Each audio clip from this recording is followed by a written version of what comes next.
What's up? This is Danis here. Welcome to another episode of Poppin Nation podcast. Before we get started, I would like to acknowledge the traditional owners, the Bodyrock people of the land in which this episode is being recorded from. I would like to pay my respects to the elders past, present, and future. Okay, now I would like to introduce my partner in crime and my eternal rival, Mr. Poppin Jack. What's up, everyone? It's Poppin Jack, Stellar Discus Crew represent, EB fam. Over to my brother Keanu. What's up?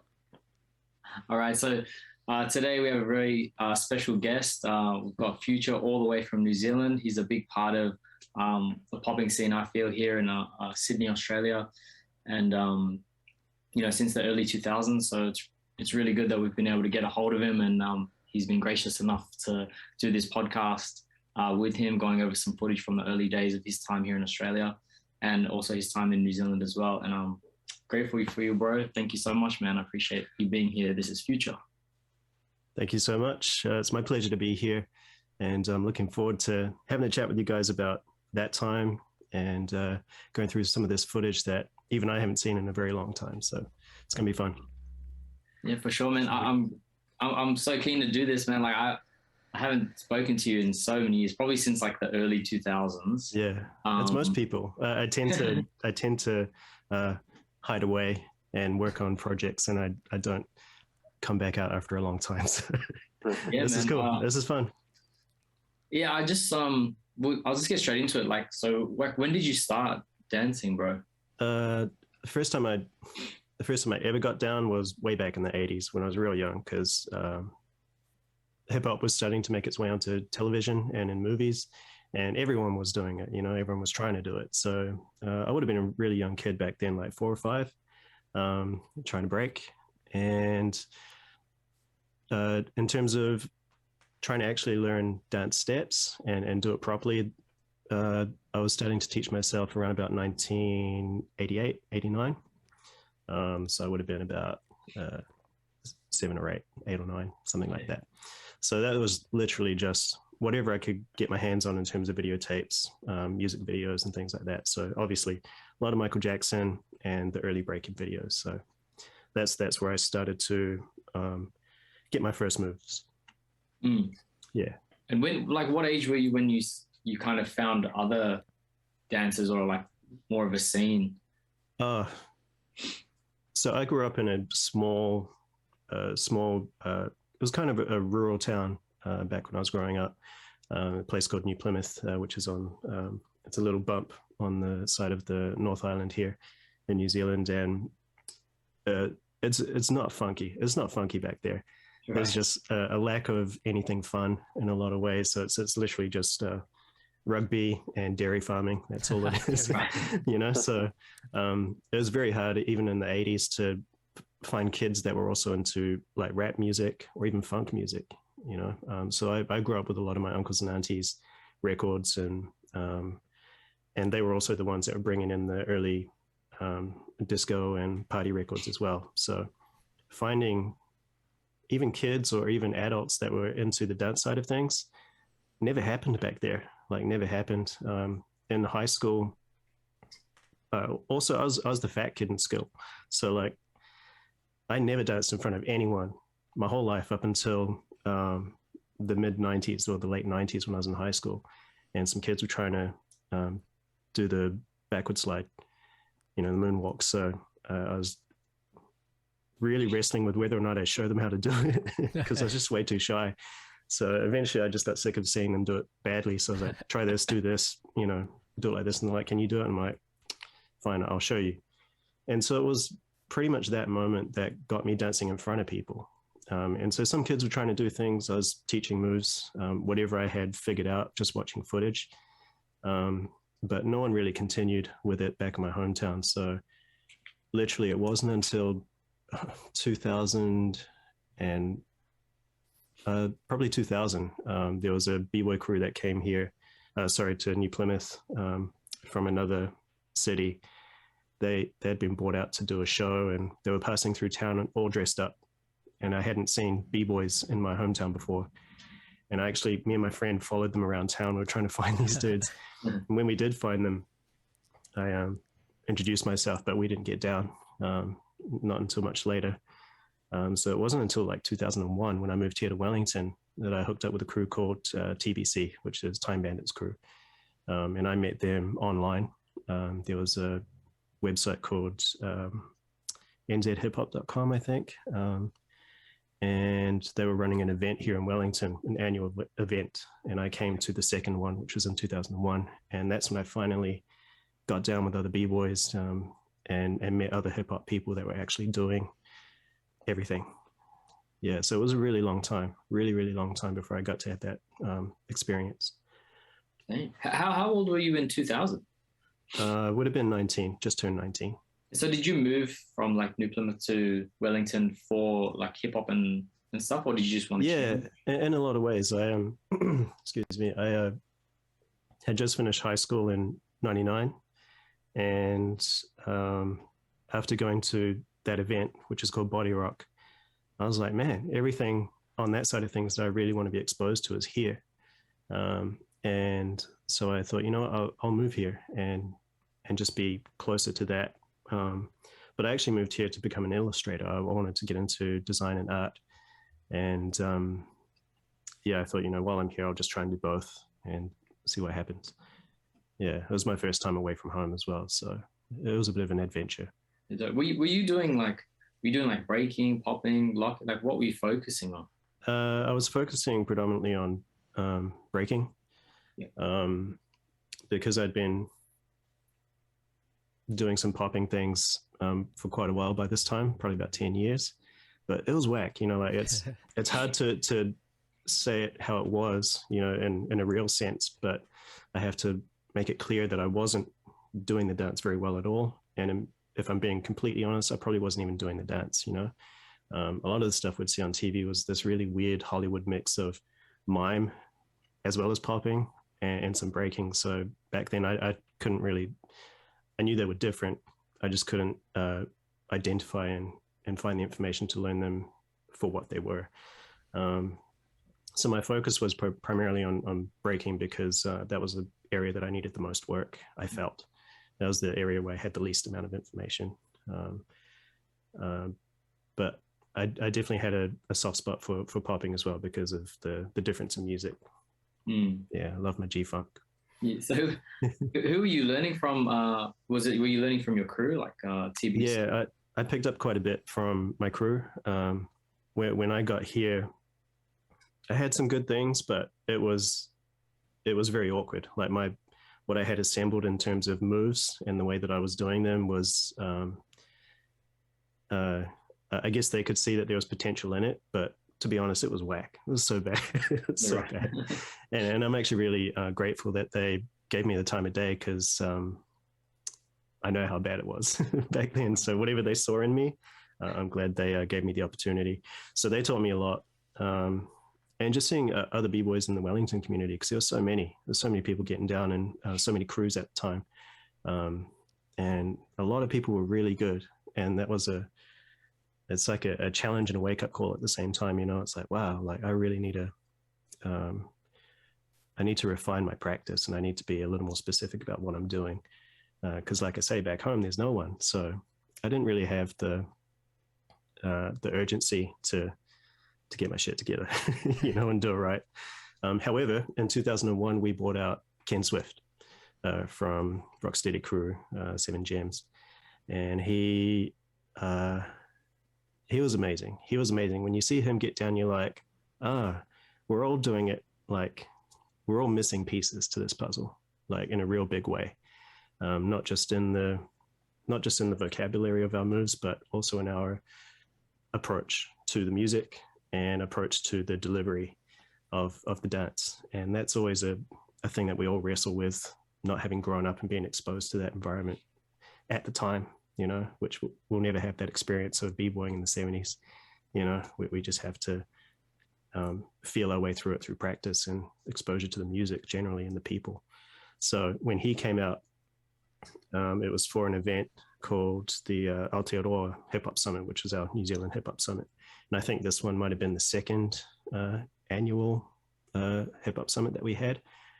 And this crazy thing happened. Swerve, who's one of the main dudes in Time Bandits crew, B-boy crew I was in at the time, comes up to me and he says, Kenny said this thing today and I don't know what to think about it. And I was like, what do you say?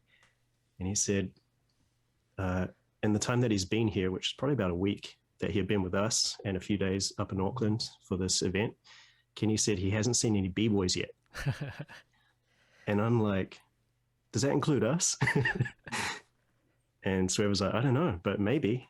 And so we're just mulling over that, we're just really digesting that. And we're like, wow, like we're the guys that have the privilege of performing on stage with this guy, almost validating what we're doing.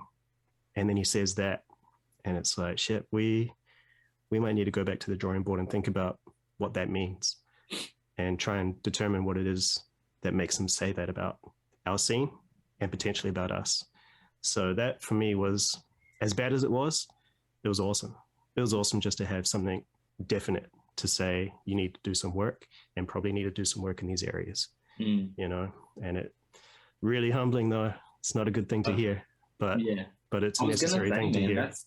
I was going to say that's super, like, it's got to be like humbling, like that experience. Like, I feel like, some people be like, nah, we're doing it. This is the real, how we do it. Yeah. This is how we do it down here. Whereas, I know. And I just needed to humble yourself. And yeah. I mean, you hear that a lot too. Like, this is how we do it.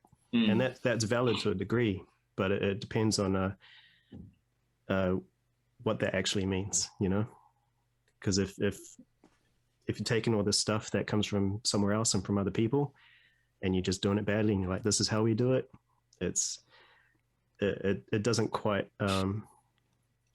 allow you the opportunity to leave it at that. There's no proof in that sentence when you get down. So what was your reaction, your initial reaction when you heard that? Conflicted? Conflicted, because like I said, I just arrived in Wellington, still trying to figure my stuff out, still taking on some new information from my new environment. And I knew I was more on the whack side of the fence than the good side of the fence. You know what I mean? So I'm working real hard to make things good. And then I hear this right in the midst of my own development. And I'm like, am I that far? Am I that far from what I'm trying to aim for? But at the same time, really excited because it was the first time I felt like I knew whether to go left or right, because prior to that, I was kind of setting my own course based on the people around me. And here's this one guy who's by far an authority on this topic, more than anyone that I've had in my space. And he's saying, you're going in the wrong direction, whatever that means. But at least I knew, like, okay, so let's just say whatever I have been doing is wrong. I'm going to do a 180 and go that way and see where that leads me. It sounds like a clean slate for the whole community. It's like everyone's starting from the start again. Yeah, it was one of the first times where someone came in with a real big broom and cleaned up all the mess. Like, yeah, you don't need that. You don't need this. Did that news of what he said go throughout the whole community, or was it like mostly just in? Not really, because we were already having our own debates and conflicting issues between crews and different regions about what's good and what's bad. What feels good and what feels bad, and what looks good and what looks bad, and what's historically accurate and what's new and innovative. These types of things were always a point of discussion because of our lack of information, like good information. There was a lot of things that we had taken from, sources like TV and movies. Some people had the opportunity to go over to the States and actually meet these people like years ago, back in the 80s and in the 90s. And so those guys actually had a better handle on what was what. But again, this is like a decade later again. So it's like, how do we transpose all of this historical knowledge and use it in a way that's useful now? So that's always been a wrestle for us who have to just be at a really great distance from the source of all of this knowledge and history. and trying to make sense of it while we try and become good dancers on top of that. You know, it's not easy. Did you feel like, I mean, did he do workshops, I assume, when he was there? No, he did a couple of demonstrations, Right. which were really good because it was almost like a narrative demonstration. Like he talked about things, then he'd get down, he would talk about some of the music, and so it was really informative, even though it was quite brief. And you know, he was really approachable as well, real nice guy, and had a lot to share, a lot of energy, and he could just get down. And it was, you know, when you see it happen in front of you, it's different than seeing the videos. And I think it dawns on you a lot quicker when someone's right there kicking your ass. You know? Yeah, for sure. It's like, wow, this is great, and I like it. You know, I like not knowing right now because the information is unfolding right in front of me through this person. Yeah. So for me, it was exciting. I found it exciting. Some people found it maybe a little too challenging.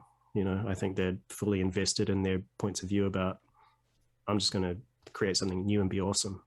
And sometimes that works and sometimes it doesn't. And you just have to be ready for when it doesn't work.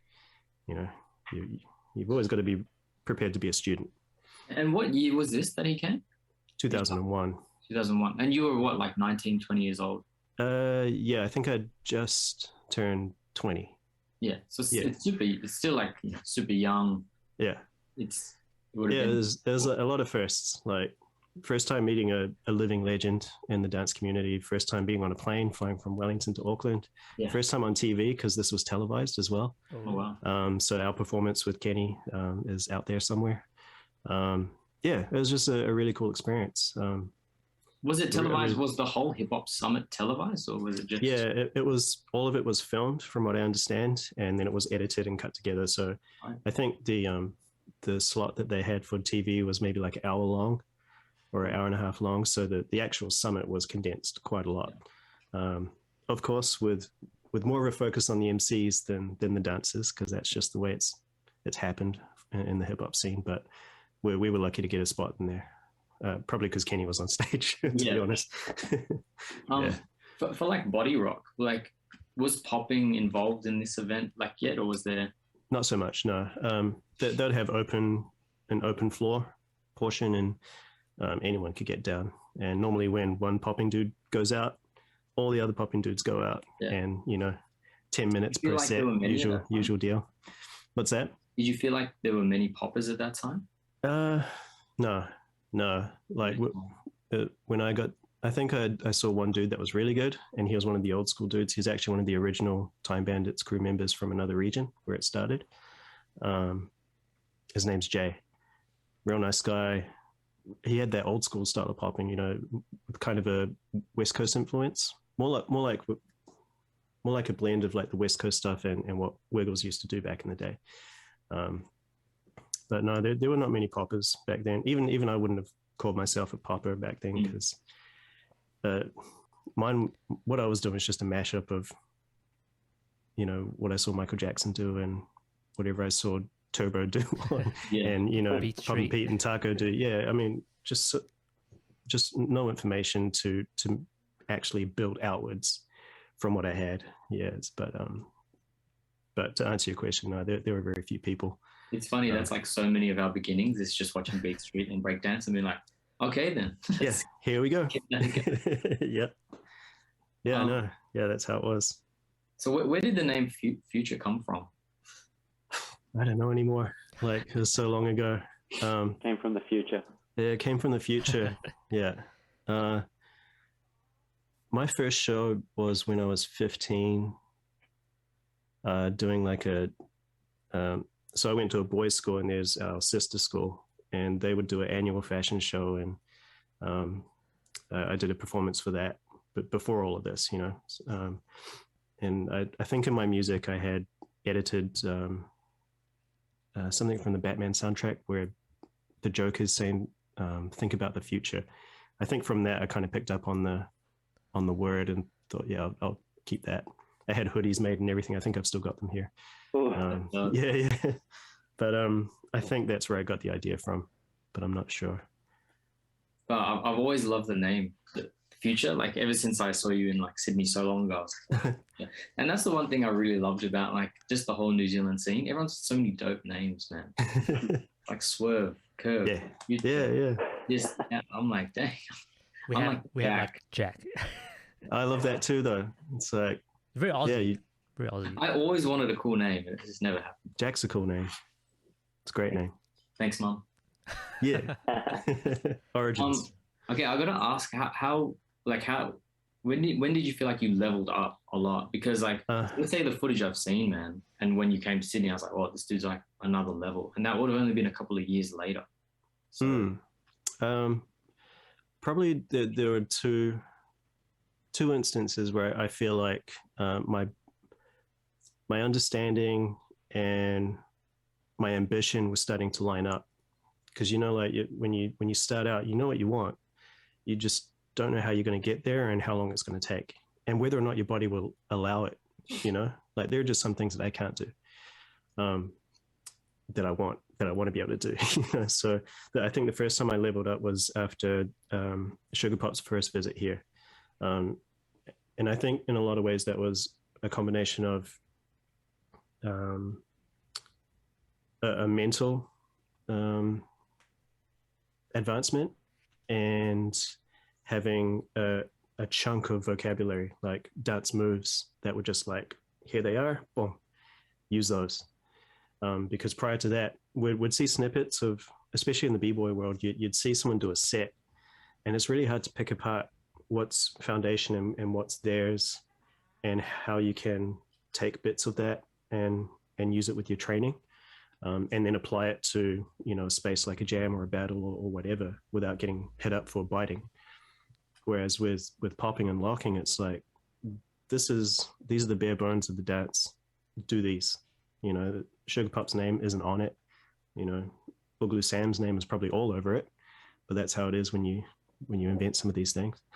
And so it was a lot freer to just take what he gave us and drill it, just train it real hard. And so he came out in 2002. So a year after I'd moved to Wellington, and just several months after Kenny had just been with us. So after that first humbling moment, Sugarpop comes along and just whips us. Like, seriously, man, like he was not happy with the state of things here, like in a good way. Like he wasn't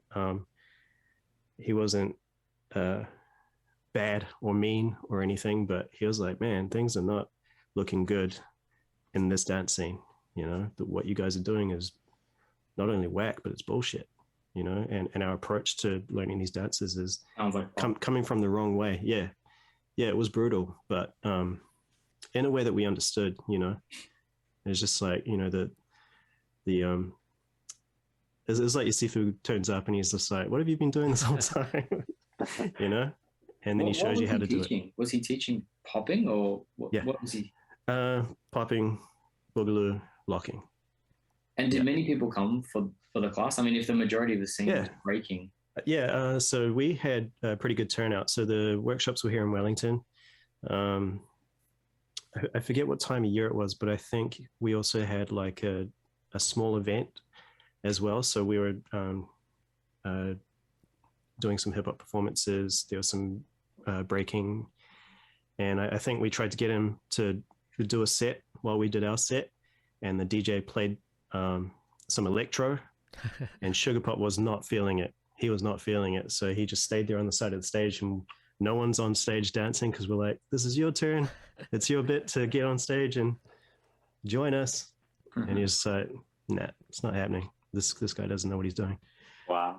So that was my first exposure to that way of being as well. Like, oh, I don't have to dance if I don't want to dance. And, there are times and places for certain music and certain dances to come together. And yeah, that was quite educational. So again, it was one of those humbling experiences where it's like, damn it, we failed. We failed in front of this guy. So let's take a step back. So what was the situation or the scenario that got Sugarpop over to New Zealand in the first place? Well, he from what I understand, he spent some time in his childhood here, so he's got family here in Wellington, and I think he spent a few years here growing up before he made the move to the States. And I'm not sure if he went to Hawaii first or he went to LA first, but from my understanding, there were a few attempts to get into the States before he and his brother finally settled. That's as much as I understand that story. So him coming to New Zealand wasn't too big of a ask. But I think it was Tweak, which is Joella Wright at the time. She was running the Bodyrock events and was also responsible for making the connection with Sugarpop and getting him out here. And I think the package was kind of like, do this small event and then do some workshops. So primarily the focus for him being here were the workshops. And in those workshops, yeah, there were about, I think there was a cap at around 20 people. And there were 2 days of workshops. So I think the first day was something like 2 hours of boogaloo and popping. And then the second day was, again, 2 hours of locking. And that was it. Yeah. Or it was, actually, now that I think, because there's footage of this, there's 2 hours of boogaloo on the first day, 2 hours of locking on the first day. And then the second day was another 2 hours of boogaloo and another 2 hours of locking. Yeah. So quite amazing to have that much time with him and that, and to get through as much as he did. It's like 4 hours of boogaloo and popping and 4 hours of locking. And then we didn't see him again for a couple of years. Wow. So when you guys saw me, that was pretty much the information I was working off to do what I was doing. But it's surprising though, like out of those workshops, no one really came out of it doing anything with it. I had a good friend in there, a couple of good friends actually, and one was Sarah Tamati, Specs One. She's a MC, graffiti writer, and also does funk dance and a bit of b-girling as well. We would practice a lot doing this stuff, and we actually did a couple of shows together in the early days. And my other good friend Kane Fever, who was going by the name Sugar Cane, he ended up doing I can't. He ended up doing some 1 or 2 shows with us as well, but he left New Zealand and went to Japan. But yeah, it was, my progression with the dance was kind of accelerating, and I was putting a lot of work into it as well. So that there was a point where it was harder to do the kinds of things that I wanted to do on stage, and ended up just being solo for the most part. Well, two things I wanted to ask off all that. One is like, what was the content that he taught? Like, was it mostly, like, let's say moves and foundations, or was it like, what was his teaching style at that time? Was it to teach you a routine and? Yep, all of those things. So he introduced us, I think after the failed performance where we wanted to get him on stage, he was like, okay, I might need to point out a few things about the bare basics, which is like the vibe, the music, even the dress sense. So he got dressed up, just like classic boogaloo style. And for the locking one, the same thing. He dressed up in the traditional locking outfits. And so he basically went through, this was the type of music, this is the vibe. So, going out to clubs and just dancing and explaining the difference between what was actually happening in the clubs and what was presented in movies and music videos, explaining the difference between the East Coast and the West Coast dance cultures and where they separate and where they've been confused as one whole thing called breakdance. So he went through a lot of that stuff just to kind of get us all on the same page, because there was a good turnout of people very involved in the hip hop scene that might have already known this to a degree. And then there were just other people that were new to the dance and new to hip hop and the funk style scene as well. So it was good for them to kind of have all of this clear from the beginning. So he went through all of that. And then in terms of the dance, he went through the basics. So, the Fresno, walkout, old man, eventually into twister flex variations and all of that stuff. Yeah. So my dancing when I first started performing is quite rigid, very prescribed, like pretty much like 1, 2, 3 kind of, here's your walkout, here's your Fresno. I wasn't really freaking the dance at all. I wasn't really messing with it because I was aware of the fact that my memory is going to fade if I don't drill these steps while my memory is fresh. And I don't know when I'm going to see Sugarpop again, So I didn't have the footage, so I had nothing to go off except my memory. So I was drilling the steps as accurate as I could for like 2 years. And that was it. I was like, somebody's going to forget this. And everyone else in the workshops I never saw getting down at all. So except for Sarah and Kane. But I had to trust my memory to be able to do what I'd learned. So I was quite rigid back in those days. I wasn't really funky with it. I mean, it's so different nowadays. Like if you take a workshop and everyone can just whip out a phone and be like, you do it one more time. And man, it's so good now. That's probably why everyone's fucking amazing. Like all the dancers now are amazing, and it's good. It's really good. Because good at that time it was that way. The internet was starting to grow as well. It was still dial up, kind of. Only the rich people had broadband. Yeah, yeah. And also, if you remember the original BB's website, and they'd have those tiny like Windows Media Player clips, and they go for like 15 seconds. If they had those, it was like gold. Yeah, it was like so pixelated and it was horrible, but man, it was good. Like I'd just keep going back to the internet cafe and just bring up that page and just try and learn a bit more. Leave, go practice, come back, watch it some more. Leave, go practice. Like it was a bit of effort. It was before YouTube, Hey, I wanted to ask as well. Did you say Tweak brought Pop out? Yeah. And so what was her wanting to bring Pop out if like the scene was majority breaking? So rather than her, bring out some famous B-boy or B-girl, why was it Pop if like there wasn't really a community of popping? I'm not too sure. I mean, he was just dope. Like there was no way that it wasn't going to be great, Yeah.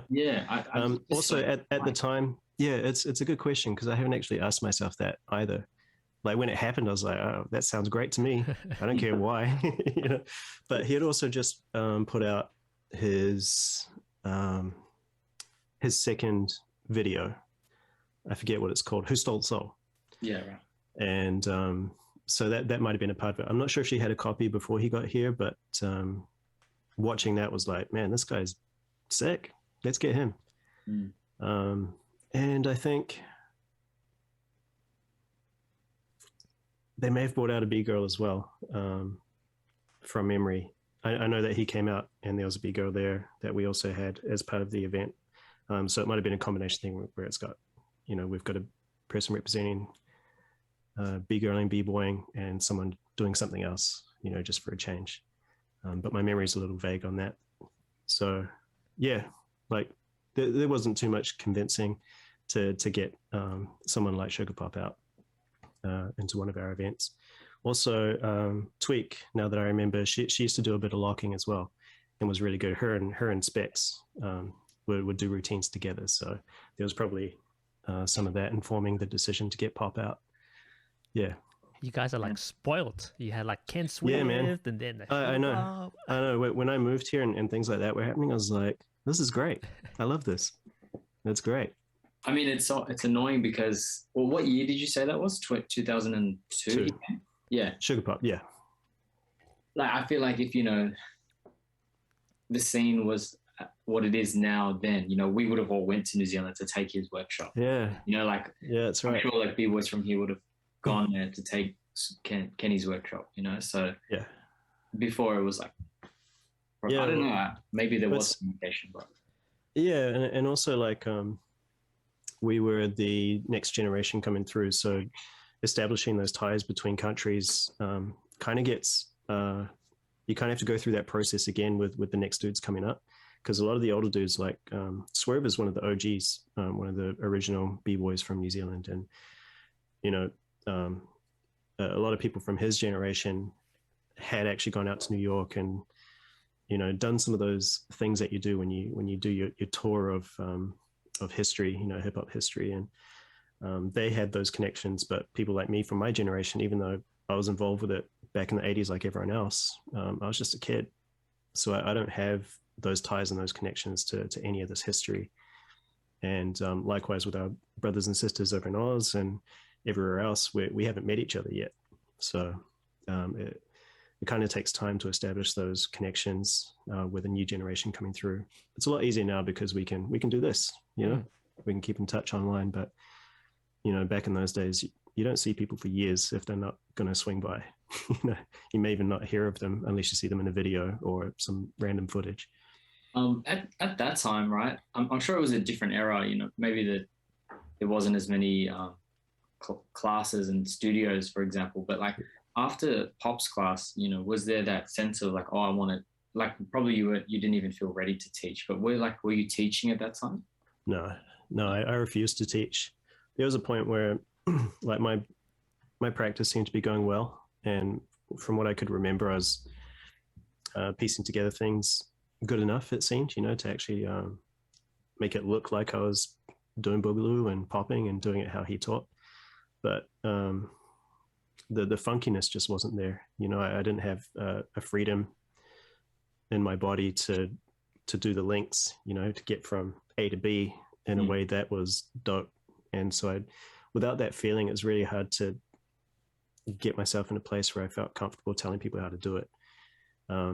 Especially considering that I wasn't even sure if my memory was entirely correct, so it did take a bit of time to cross-reference what I was doing against footage of Sugarpop that I managed to get later, and the other EBs, and just see, like, even though they're doing it differently, these are the things that are consistent. So at least I can trust that what is consistent, I can validate, to some degree.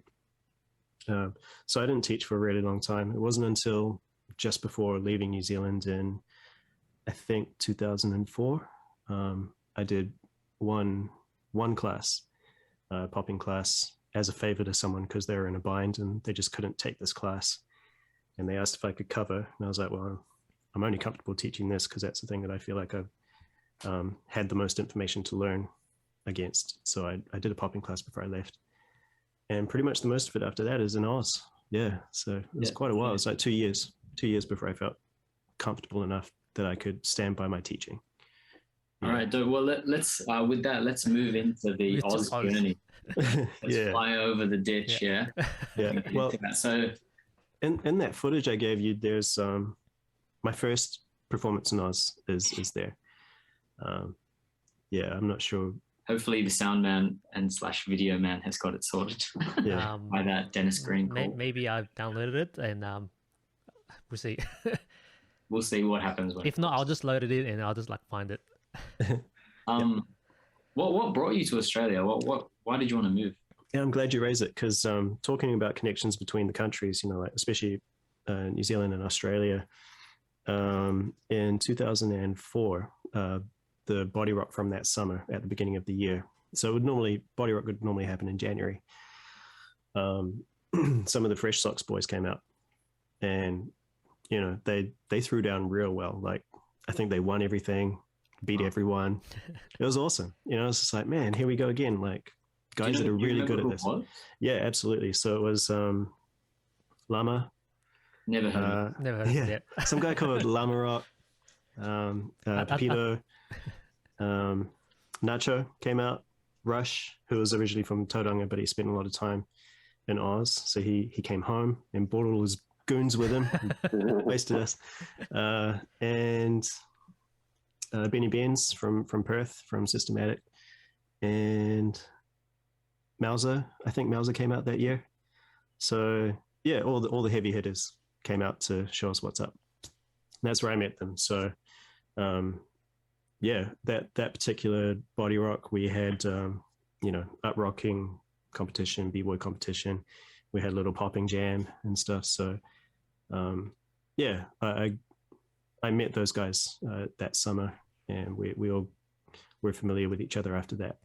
So that was part of the beginning of me thinking about going to Australia. So what year was that? Sorry, did you say 2004? 4. Yeah, 2004. Right. And so I was just getting tired of things here in New Zealand, just in life, you know, like work wasn't great. And I really wanted to expand on my dancing. And after seeing what the Fresh Socks guys were doing, I was like, I'm going to head out those ways and just see what's up, because I feel like things in New Zealand are progressing slowly, and the spaces between jams and connecting with other dancers outside of our own crew was few and far between, and I was just a little more hungry for it. So I've got an auntie out in Perth, so she'd been trying to get me out to Australia for years. So I was like, I'm coming. Went there and let Benny Benz from Systematic Crew know that I was going to be there. And so he was responsible for establishing me in the Australian dance scene from that point. Yeah, I'm eternally grateful to Benny for that. Shout out to Plus, Benny. he's a nice guy. He's a great guy. All of those guys from Systematic are fantastic. So, yeah. How long were you in Perth for? I was there on and off, maybe a year or more. Right. At the end of 2000, was that Dancekool where I met you guys? 2004. 2004? Yeah, end 2004, okay. Yeah. So I just moved to Perth, been there for several months, and I think Nacho convinced me to come out to Sydney because we'd been wanting to connect after meeting each other at Bodyrock. So he was like, there's this event coming called Dancekool. You should come out and check it out. So yeah, that's how I got to Sydney, and then went back to Perth, spent a few more months there, and thought to myself, I actually want to go back to Sydney. I want to hang out there for a bit. So that was in 2005. I think when I was in Sydney. So how was like living in Perth when you moved over? Was it like a big change, like culturally, or even like the dance scene wise as well? Yeah, not a big change, but definitely a welcome change. In terms of lifestyle, it was really different. It's very remote out there. But the dance, yeah, for dancing, it was great. Everyone out there was really diligent with their practice. So we had regular jam nights at the local art center in town. So thanks to Benny, I ended up hooking up my own classes at the art center. So I do 2 or 3 classes a week. What were you teaching? Popping and locking. Oh, damn, they're so lucky. Yeah, I was doing that like religiously for that whole time that I was there. Wow. But every other day I think we had two practice sessions at the studio where all of the crews would just turn up. So sometimes it'd be like, you know, a dozen people, sometimes more. It was just a great way to just hang out, really, and everyone was great, like such good dancers and really unique in their individual styles, and you can just it's really nice to feed off people that are working hard, you know, in that space, doing their thing. So what was it, mostly Systematic Crew that you were down with, or? Yeah, I was mostly doing things with those guys, but there was another crew called Zoorock, which I made really good friends with. So while we didn't perform or do any of that stuff together, we were always in the same space, practicing and hanging out and stuff. So yeah, there's a good bunch of guys out there. Dope. So I guess we'll go to you coming to Sydney. So 2004, did you make the decision to move, like to stay in Sydney for a bit? 2004 is when I came out to the Dancekool event. Yeah. And then I flew back to Sydney, to Perth. And then it was the following year that I decided, actually, I'm going to go back and stay in Sydney. Right. Yeah, so it was 2005 that I moved to Sydney. Right, okay. Because I think that's where I met you, 2004. Would have been at the studio at Dancekool. I remember you training there with everyone. That's right, yeah. Because I was only, you probably don't even remember me. I was only 15. Yeah, I do remember you because Nate was telling me, oh, this is Jack. Keep an eye out for him. He's good. He's a good student. So shout out to Nacho Pop. Yeah. So it's cool going over that footage because I've got this tape, which is Dancekool footage from that one, but off to the side when we're just jamming, and it's got Danis, you're in there, and Jack, you're in there, Nate's in there, Whoa. I'm in there. So it's cool. I'll copy it and send it out to you guys. Let's see. It's cool to see that we're all in the same space. Because I still remember like Nate was mentioning you. He's like, I have this guy from New Zealand. He's like, he learned off Sugarpop. You know, he's like really good. I was like, whoa, that's cool, you know. And then when I saw you, it was like Damn. Yeah. That's crazy too. Because when I see that footage, I feel it makes me cringe. Like I'm so bad.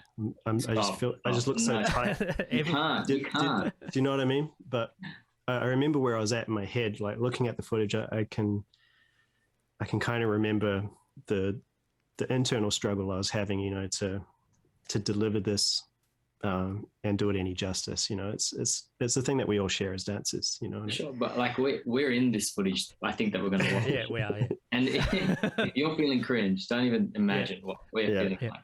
Because like for me, sorry, I'm probably yelling, Dennis, but for me, like I remember Nate telling me about you as well, and you learned from Sugarpop, and I was only 15. I was like, wow, this is cool. And then when I saw you get down, I was like, oh crap, this is gonna be an issue here. But man, and just seeing you dance at the studio, like I feel like I always saw you like practicing like diligently and just the way you held yourself and practice. I was like, I appreciate that. I do like kind of letting people know that the time I had with Sugarpop was really brief. You know, like when I got to Sydney, actually, everyone was like, "Oh, these Sugarpop student." And I was like, "Oh shit, Pop is gonna kill me. He's gonna kill me if he thinks I'm running my mouth and just saying that guy taught me everything." Because if I'm whack, I don't want him to have to wear that as well. You know what I mean? Like if even if I'm working hard and being diligent, but just doing it really badly, I don't want that to reflect on him either. So I think that's why you see the change in my dancing from 2004 to 2005. Because I was like shitting my pants. I was like, if he sees this footage and everyone's like, that Sugarpop student, I'm like, this is not good. This is really not good. I need to work harder just to make sure that if he does see me dancing, it makes him happy, you know? Look, I'm a little bit younger than you, Future, and Dennis. But at that time, was there like how would you have this fear that he's going to see it? How would you even see it? Like no YouTube. I don't know, but someone gets like a it's like and shows you. If I arrive right and it's like Nate's said something or Benny said something and people are just waiting to see what I'm going to do, I'm like, this could happen anywhere. And when I turn up and if I disappoint, and it's like, damn it. You did it. You like I had an expectation. I was like, oh, Sugarpop student, it'll be good. And then when I saw you, it was like, whoa, exceeded my expectation. Yeah, that's what fear will do. That's what fear will do to make you work real hard. Yeah, but I'm glad, you know, like aside all of that, you know, just with that kind of reputation kind of occurring before I turned up, I really felt responsible for what I shared as well, you know, because I know the feeling of not having that kind of information, and some guys really do hold it close and they don't share and they're just not willing to bring others up. So I did feel a real big responsibility to not only live up to the dancing side of things, but try and create an environment where other people can do the same, you know, because, you know, you have to remember that I spent a decade dancing alone. And, you know, I'm not trying to be the best by myself. I would have preferred having other people around me dancing with me. So I was more than happy to share the knowledge, you know, and have more people popping. So when I turn up, there's a bunch of us. You know, that's always way more fun. Was dancing for you at the time was more like a social thing rather than a competition battle? Yeah, type stuff? I preferred it that way. Like I always felt awkward going into competitions. If I did it, it was probably just because I just wanted to figure out where I'm at, you know, just to see if I could do it. It was more of I don't know if I could do this. Can I do this? And then I just give it a shot, you know? But I actually prefer the jams more than the competitions because I was watching the podcast you guys did with Lama about Dancekool, the event that I turned up to. And there's this one, might have been our battle, Dennis, with that song Dindada, the George Kranz track. And I was like, oh, this song. And in the footage, I turned my head to Nacho and I remember saying to him, or just looking at him like, I don't want to dance this song. And I'm shaking my head and he's like, well, it's playing. And I remembered that moment with Sugarpop where he was just like, nah, I'm not going to do it. And I considered it. I was like, do I walk away from this? And I was just like, no one's going to understand if I do that. They're not going to understand what's going on if I just walk off. So I just did it. I was like, okay, I'm just going to have to take this one. Yeah. Yeah, but Walking the bike there's a anyway real- for you. it's tough, man. Like I can see the stress in my body when I'm dancing to songs that are like incredibly fast or incredibly unfunky, and it's like it's just so hard to get the best out of it, sometimes. And I think that's what I remember when I see that footage. Is just struggle. For me, I'm like, when after that battle against you, I'm like, I hate this song. Yeah, you and me both. Yeah. Why don't we go into Danis the auto salon footage, seeing as we're kind of on this timeline, Okay, so and then we can move from there. okay, so I'll switch over to so you guys can see. So this is the first. So I'm just going in order. This is the original Poppin John. Yes, where it all started. Poppin John versus Future. So Danis, this is 2004. Yeah, before. The judges speak on the floor. So you're versing my crewmate, who were like, I think this is his first comp as well, so a bit nervous. He's like, I got this. Looks so intimidating already. Yeah, the hands in the pockets, just like, Oh man, I was hamming it up. I was like, this was my first competition, by the way. oh, really? Yeah. This whole weekend was the first time I competed in Poppin. Is this the first battle? Actually, no, sorry, that's not true. That's my second.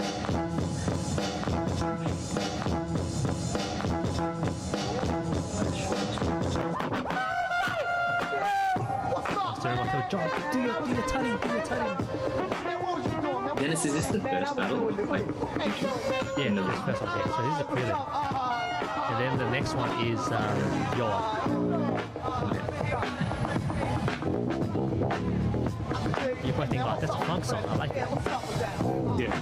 I was like, oh, here we go. what inspired the? I've always loved the album choice for Pop, man. Like, you went from the blue to the green later. Yeah. So fresh, man. And of course, at that time, Danis and I always joked in the early 2000s, you had to have a sweatband on. Everyone had to have their sweatbands. Yeah. I was rocking those sweatbands. Hey, it's Sydney summer is really hot.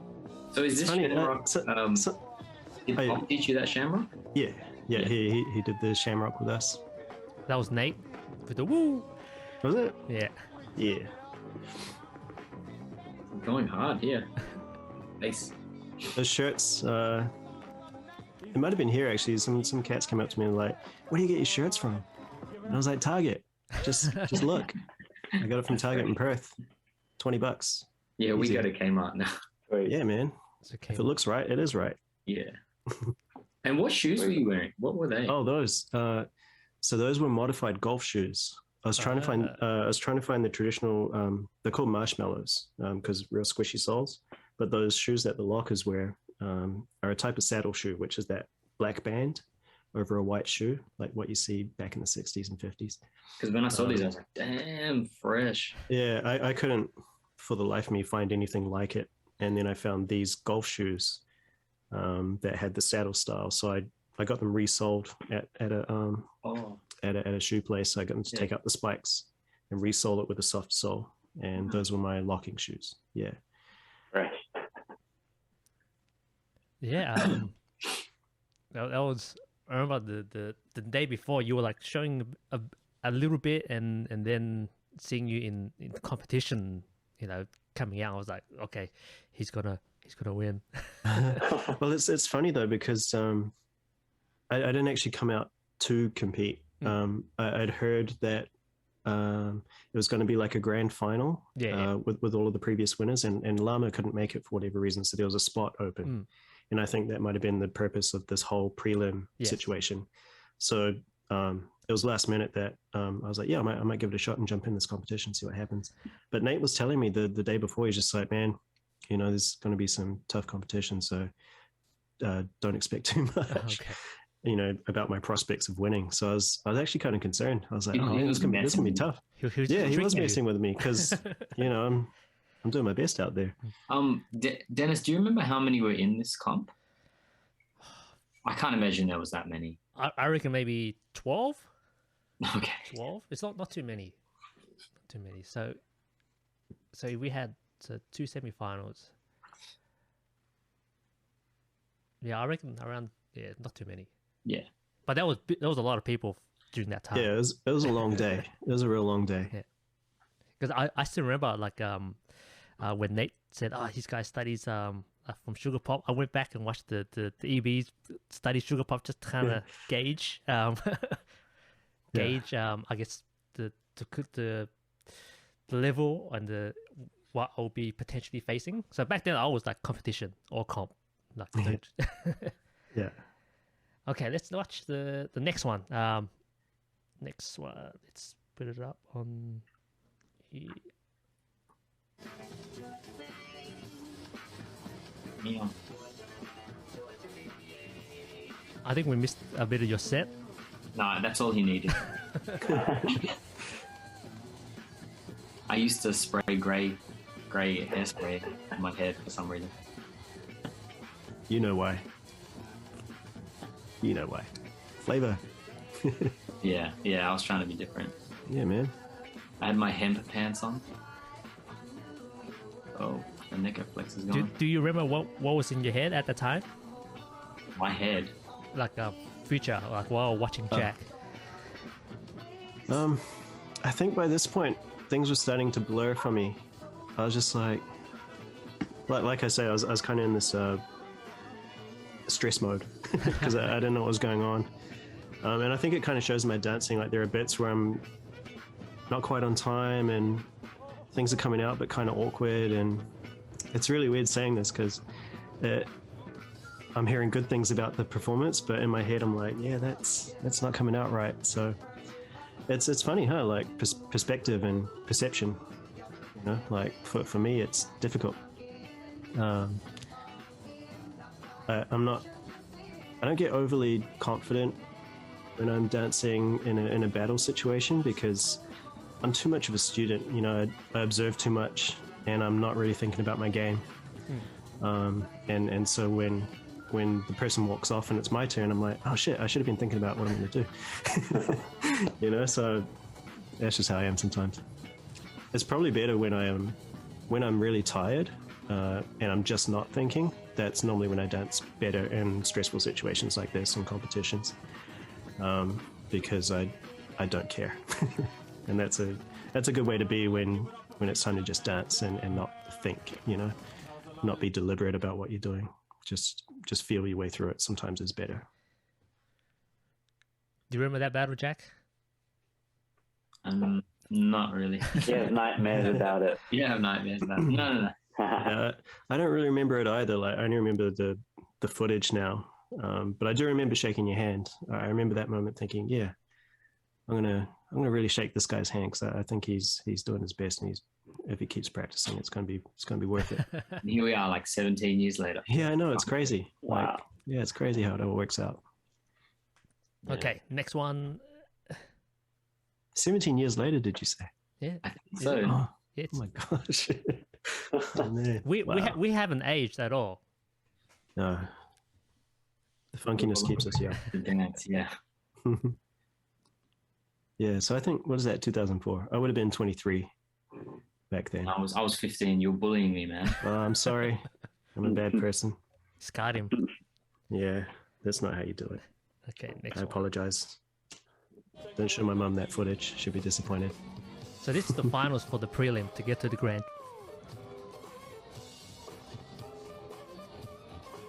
And who's dancing in this one? You versus Jack's crewmate, Albie. Well, Albie. Albie. Yeah. I remember Albie. He was cool. He had some good leg work. Yeah. Actually. Alcoholic. He came. Oh, really? Like already tipsy. From a barbecue or something.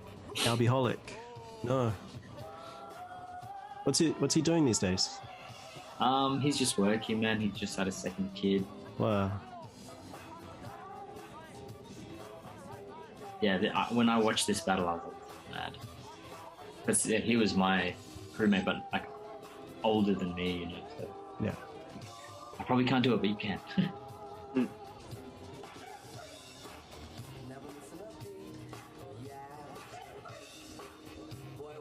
Ooh.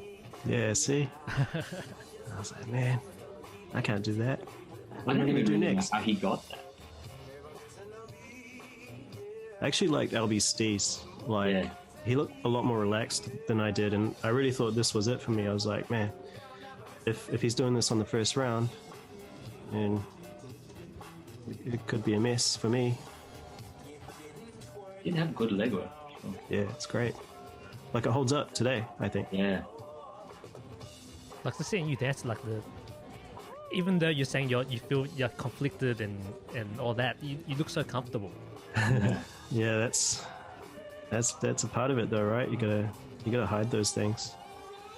I think like after you were talking about how you really practice what Pop taught you, I can really see how, everything's fairly clean. What I guess we were doing in Sydney was Yeah. a bit all over the place, but I could see you have form and like practice technique. I think that was the major difference, is that what I was doing is probably the result of drilling, and Yeah. that's why I was concerned, because I hadn't had enough time by this point to actually figure out the connections, and just be a little more loose and funky. That was almost like phase 2, that I hadn't quite gotten to that point yet. So this was really a pretty good test for me to see if it would even hold up for where it was, or if it wouldn't work without me having figured out how to connect it all in a funky way. Because all this stuff, like, everyone else is quite loose and, definitely a lot more musical than I was, to be honest. And so I wasn't really sure if I could get through this competition. Did you feel like at this time you were popping hard? I feel like when I watched this, like both of you are dancing, like for me, dope. But in terms of like in relative to at the moment, where it's like you gotta pop hard and in this and that. So no, I wasn't popping very hard. I didn't have too much focus on it. Like, I definitely trained it, but there were times where in jams and practices where I'd just really pop, and it just made me laugh. Like, sometimes it's just like, am I overdoing it? I can't tell. Sometimes it'll feel dope, but then sometimes you kind of need to regulate when it's super hard and when you're just kind of writing it a bit more. And that was something that kind of carried through Sugarpop's first workshops. Was there are dudes out in LA that would just hit, but it was at the expense of their dancing, and getting that just right, and then getting it just right within the song. So you can actually accent not every 2 and 4, but accent when it counts is quite tricky to do when you start hitting your stride with popping. You just kind of keep doing it because it feels right, but then you kind of lose track of what it's there for, and it's there to create emphasis. You kind of want to save it up sometimes, but then again, having said that, like, guys that do it well, it doesn't matter because it just looks dope. But in that footage, I wasn't hitting too hard. I wasn't really feeling that the music was hard enough to really pop. Yeah. Did he make you drill the pop in those classes, or was he mostly focusing on the movements and the dance of it? We spent a bit of time on understanding how the pop is done in different parts of the body, which was good, because most people would just snap their elbows and just do a hit that way and just pump their chests and do it that way. But he was explaining to us that that's not the way you control it. It's a little bit lazy. Of course, some of those movements do come into play, but there's an actual way to pop and isolate your muscles, and so he went through that. He did a small section on that, but the majority of it was to do with the actual steps, the actual moves. Yeah. Danis, any more from Autosalon that you want to play? You got my battle and you got the finals. Right, I'm trying to like skip through that, but I guess we have No, we're getting to you. That's for sure. So interesting hearing Future's point of view for this. Because, we go back and watch this, and sometimes I'm like, I want to do that. I'm still trying to work out how to do that, and then you say, like, it was a bit too forced, like just from the drilling and getting loose, like I can see it now after you say it. So.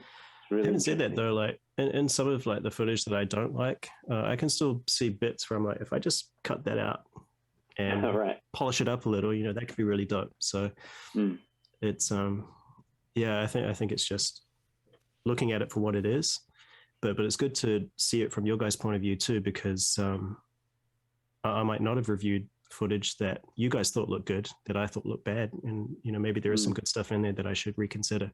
Yeah. So yeah, it's a good exercise.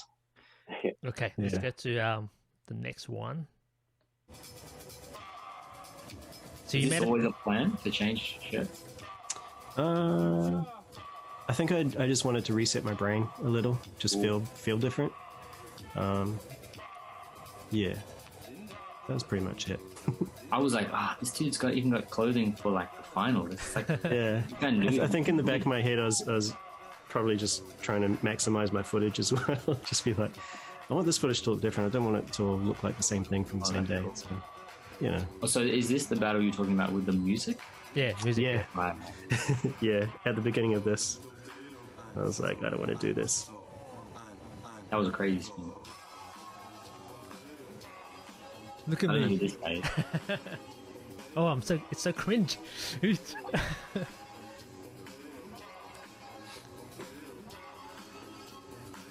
Because in the other sets you did a lot shorter, and this time you went a little bit longer. Yeah, I think because it was a final, I was like, I need to throw more things out there for the judges to look at. I was winging it, like seriously. I had no idea how it was going to go down. Would you I had say? no plan. Would you say you were a bit more free at the time? Getting there, I was starting to feel a little more confident, considering that I'd progressed through to this point. But when this song played, it threw me right off. I was like, damn it! Now what am I going to do? It just sucked all the funk out of me. You know what I mean? Like, I like this song. Don't get me wrong, but I wasn't. I was expecting something nasty, like some G-funk or something. I should have known better. Don't. I was like super lost already. Like first move, I'm like, "Broop."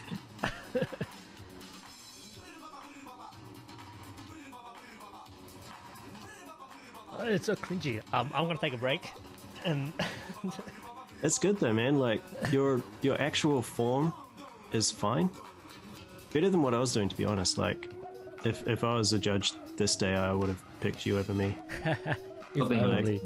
I'd see my vocabulary as a judge. I'd see that this guy Future's got a bit of vocabulary. But to be honest, it'll be a pretty tight split. And then this your second set with like the funk music as well, and It helped. Yeah. Yeah, it really helped me feel a little more comfortable. so that the cleanness, everything is so good. Ooh, Ooh. crazy. With a bang. The DJ saved my life. Autopilot. I think it was Nike was probably still doing using records. Yeah, he was. Yeah. Eee. It actually sounds pretty good considering all those car stereos are going off, like in the background too at Auto Salon.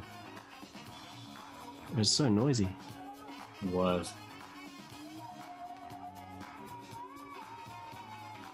Legs are going crazy, man. I can't do it now. Like,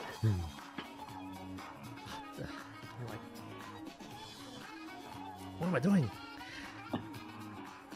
It's like it's very embarrassing, like having Future here as well, like the current Future, and then watching the old Future, smoking my old self.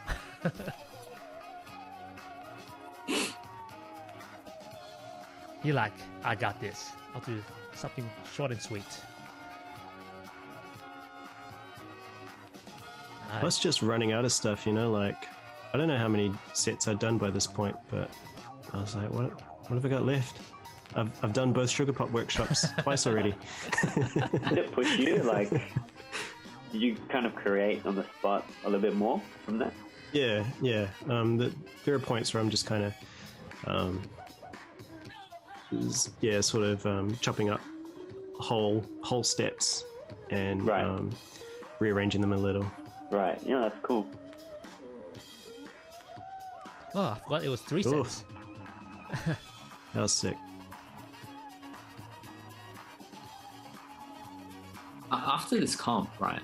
What did you think of the Sydney scene compared to the New Zealand scene? I guess just in general. I mean, did it seem pretty big? Wow, this big event for the fact that there were so many people doing it and doing things that to me were familiar within the dance. So it's like I can see, like, without you guys having done a Sugarpop workshop, for example, like I could identify things that you guys were doing. So I was like, this is great. Like, and so many people are dedicated to this, enough to have this whole day competition. It was insane. I was just like, this is great. I want to be around these people, which is part of what informed my decision to move. I just wanted to be closer to a scene that actually had this kind of variety and this many people working towards, you know, the same goals that I had. So I actually really loved it. You know, there were parts in it where I was just like, it definitely needed work, but so did I, you know what I mean? So I was like, if I come over, we could maybe come up together, you know what I mean? So I was really happy to have experienced it at this event. Yeah, I was looking forward to moving. So how long did you stay here in Sydney? I'm not sure anymore. It felt like a year, but it was probably only several months. Yeah, so much happened. Like my time in Australia was jam-packed with shows, classes, meeting so many people, competitions, all kinds of stuff. So I was really fortunate that it was that kind of busy. But I think it must have been several months. Actually, I left in September, I think, of 2005. Right. And I must have got there in January or February. Did you teach much when you were here? I did a few classes, but I know that it was kind of tricky to get into the Dancekool schedule because it was quite formalized. All the existing teachers kind of had their blocks, and I think whenever Nate couldn't make a class or just wanted a day off, he'd be like, "Hey, do you want to teach one of my classes?" I'm like, "Yeah." So I was only ever teaching as a substitute for his classes, and you know, doing a few sessions here and there because he was scheduled at a couple of studios in Sydney. Besides Dancekool. I still remember when you did teach the subclass. You know, I was like, me and Toshi were sitting in the back, and I was just like, oh, I'll just come watch a little bit, and then when you started teaching and the backstory, the content, I was like, oh man, I'm taking this class. I remember you taught the twister, the master flex, the walkout. Oh, cool. I remember going home, and then because I tried to remember it, so I drew it out on stick figures. And good man. That's how you do it. Yeah. Oh, that's good. Yeah, because I always wondered, you know, like I always tried to figure out if I did a class, how much explaining and backstory could I do before people get bored? You know, like, are people interested in that? Like, does it actually help some students get through a lesson, and will that help them when they go away? So I kind of wrestled with that because I definitely had experiences where people would come to a class and I'm teaching them traditional moves, and they're just like, when are we going to do the moonwalk? I'm like, oh, here we go. So yeah, I'm glad that it was enough to get you in the class. That's good to hear. Dennis, where was this? Which studio was it? Ultimo. Was this at Ultimo? Ultimo. I still remember, like, you know, it was pretty. I remember it was very spacious. Before they closed, eh? Yeah. Right. Where was that one? Ultimo. Really big park. Okay. It looks like a warehouse. Yeah. I think I have memories of that one. Yeah. Oh, that's fresh. And so what brought the move back to New Zealand? There was an event here called Culture Moves, and it was put together by a bunch of people, one of them being one of my friends. And her name's April Henderson, by the way. And the event was, it's kind of like it went over a few days, and it had contemporary and traditional dances from around the Pacific region. So a lot of indigenous dance, as well as people with indigenous links involved in dance that aren't particularly traditional. So I was invited to be a contemporary Māori representative, basically, of a new style of dance, which was popping, locking, and b-boying. And so they flew me back from Perth, because I'd gone back to Perth after Sydney for a period of time, and went back to New Plymouth, which is my hometown, and then came to Wellington for the actual festival. And Sugarpop was brought out for that as well, because he has Samoan roots. So he came out, and yeah, we were kind of like, after all these years, back on stage together. So wow, that was pretty cool. And he did workshops then as well. So I got to level up again. Get some more of that good stuff. Yeah. How was meeting Sugarpop again and seeing you were like kind of reluctant to teach because you don't want to like tarnish his name, and then seeing him again and seeing, I guess, your progression. What was his reaction? He actually congratulated me. He said, "I'm proud of you, man, and good work," essentially, which is really good to hear, that to whatever degree I had been able to get based on that first workshop, that I'd reached a place that made my teacher happy. It's always a good feeling. So it was great. And it definitely helped me feel like I had figured out a pathway for myself with what he had taught that was working. Yeah. Working enough that he could feel good that there's a student out there passing on what he's taught in a way that works for him and the other OGs, like it, because they're putting in that work for that purpose when they teach, so it's good to be able to continue that. It was a good feeling. I was still apprehensive though. I was just like, oh, here we go. What was the content that he taught in those workshops? It was quite different, actually. It was more routine based. So he had actually come with more sequences and links between some traditional moves, but also a lot of his own personal style was in it. So, which actually the routine he taught us in the first workshop is what he performed on stage at that event. So, or at least elements of it were. So it definitely felt like you're more in the mode, in the feeling of what you do with these pieces when someone like him is doing it, so that really helped to kind of solidify my understanding of how to link things and how to mess around with them too, like how to break the rules, which is really nice because I needed that by this point, because I'd been drilling his last workshops for so long while watching his footage, trying to figure out how do I break out of this practice mode, every time I get down. And so these workshops were quite freeing in what I could do and how creative I could be with the music and with my body. So there was a huge turning point. This was probably the next level up from the footage we just saw to the footage after that time, when I came back home and did that workshop. I was about to say, I was like, was it a turning point with I guess you being a little bit more free, and that was the case? Yeah, and mainly because I had some kind of validation on what I had just done. I'd spent a couple of years just drilling this stuff, that I could let it all go. I was like, cool, I don't need to think about this anymore. I can actually just be funky and just vibe a little more and not have to worry about the nuts and bolts of what makes this boogaloo and what makes this popping.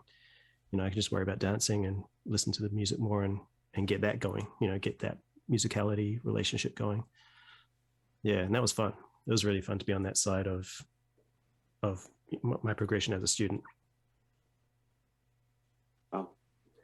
let's bring it back to Oz now. Unless Keanu or Dennis, you have anything to ask about that? No. Let's bring it back to Oz. I want to ask, like, how did Star Connection start? So this was like the popping crew back then with a bunch of you guys. So how did that come about? So Star Connection started, I actually mentioned them already, Specs and Sugarcane from the first workshops, my good friends. After the workshops, when we were practicing and doing the occasional show together, we decided to call ourselves SYTYCD Untouchables.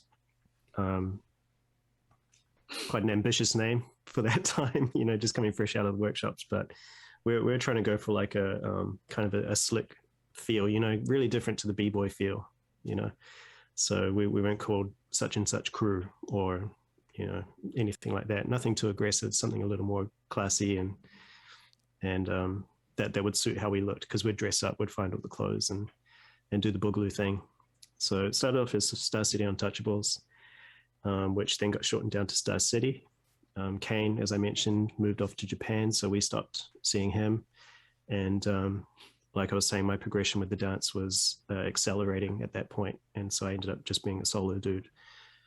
So when I moved to Australia, and I connected with the guys that I met at Bodyrock, so that was Benny Benz, Lama, Nate. It was kind of forming in my head, I might try and do an Australian wing of this SYTYCD thing. And since, we were kind of bridging that gap between New Zealand and Australia, I was going to call it Star Connection. And of course, establishing these friendships and getting involved in the Australian scene through those guys, they were connecting me to everything. So I thought I'd put them down, and Star Connection was officially the Australian arm of SYTYCD, but ended up being the main thing. Yeah, Star Connection is actually there is now. It's got that like George Clinton cosmic feel to it as well. yeah. I was kind of trying to embody that kind of funk. Yeah. Speaking of Star Connection, I'm not sure. Have you seen this footage of the performance? Maybe. One sec. Oh, you got it. I lost this.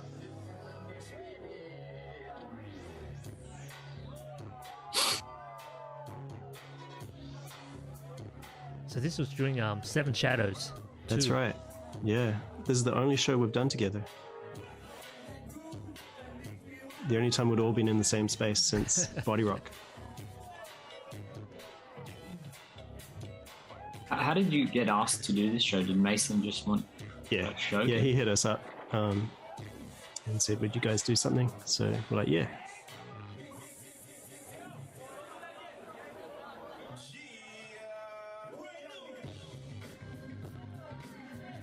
Is this your footage, Dennis? Yeah, it is.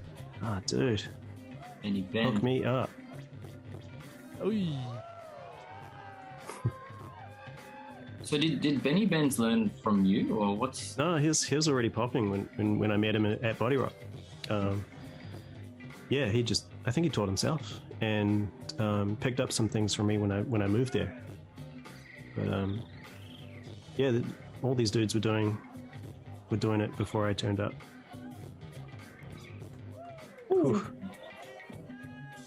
Drunken master.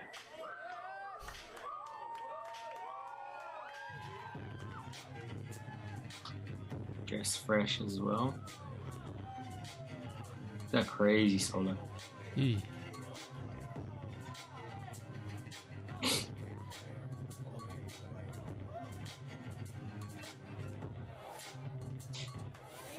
So what was the significance of this song for you? It was just heavy.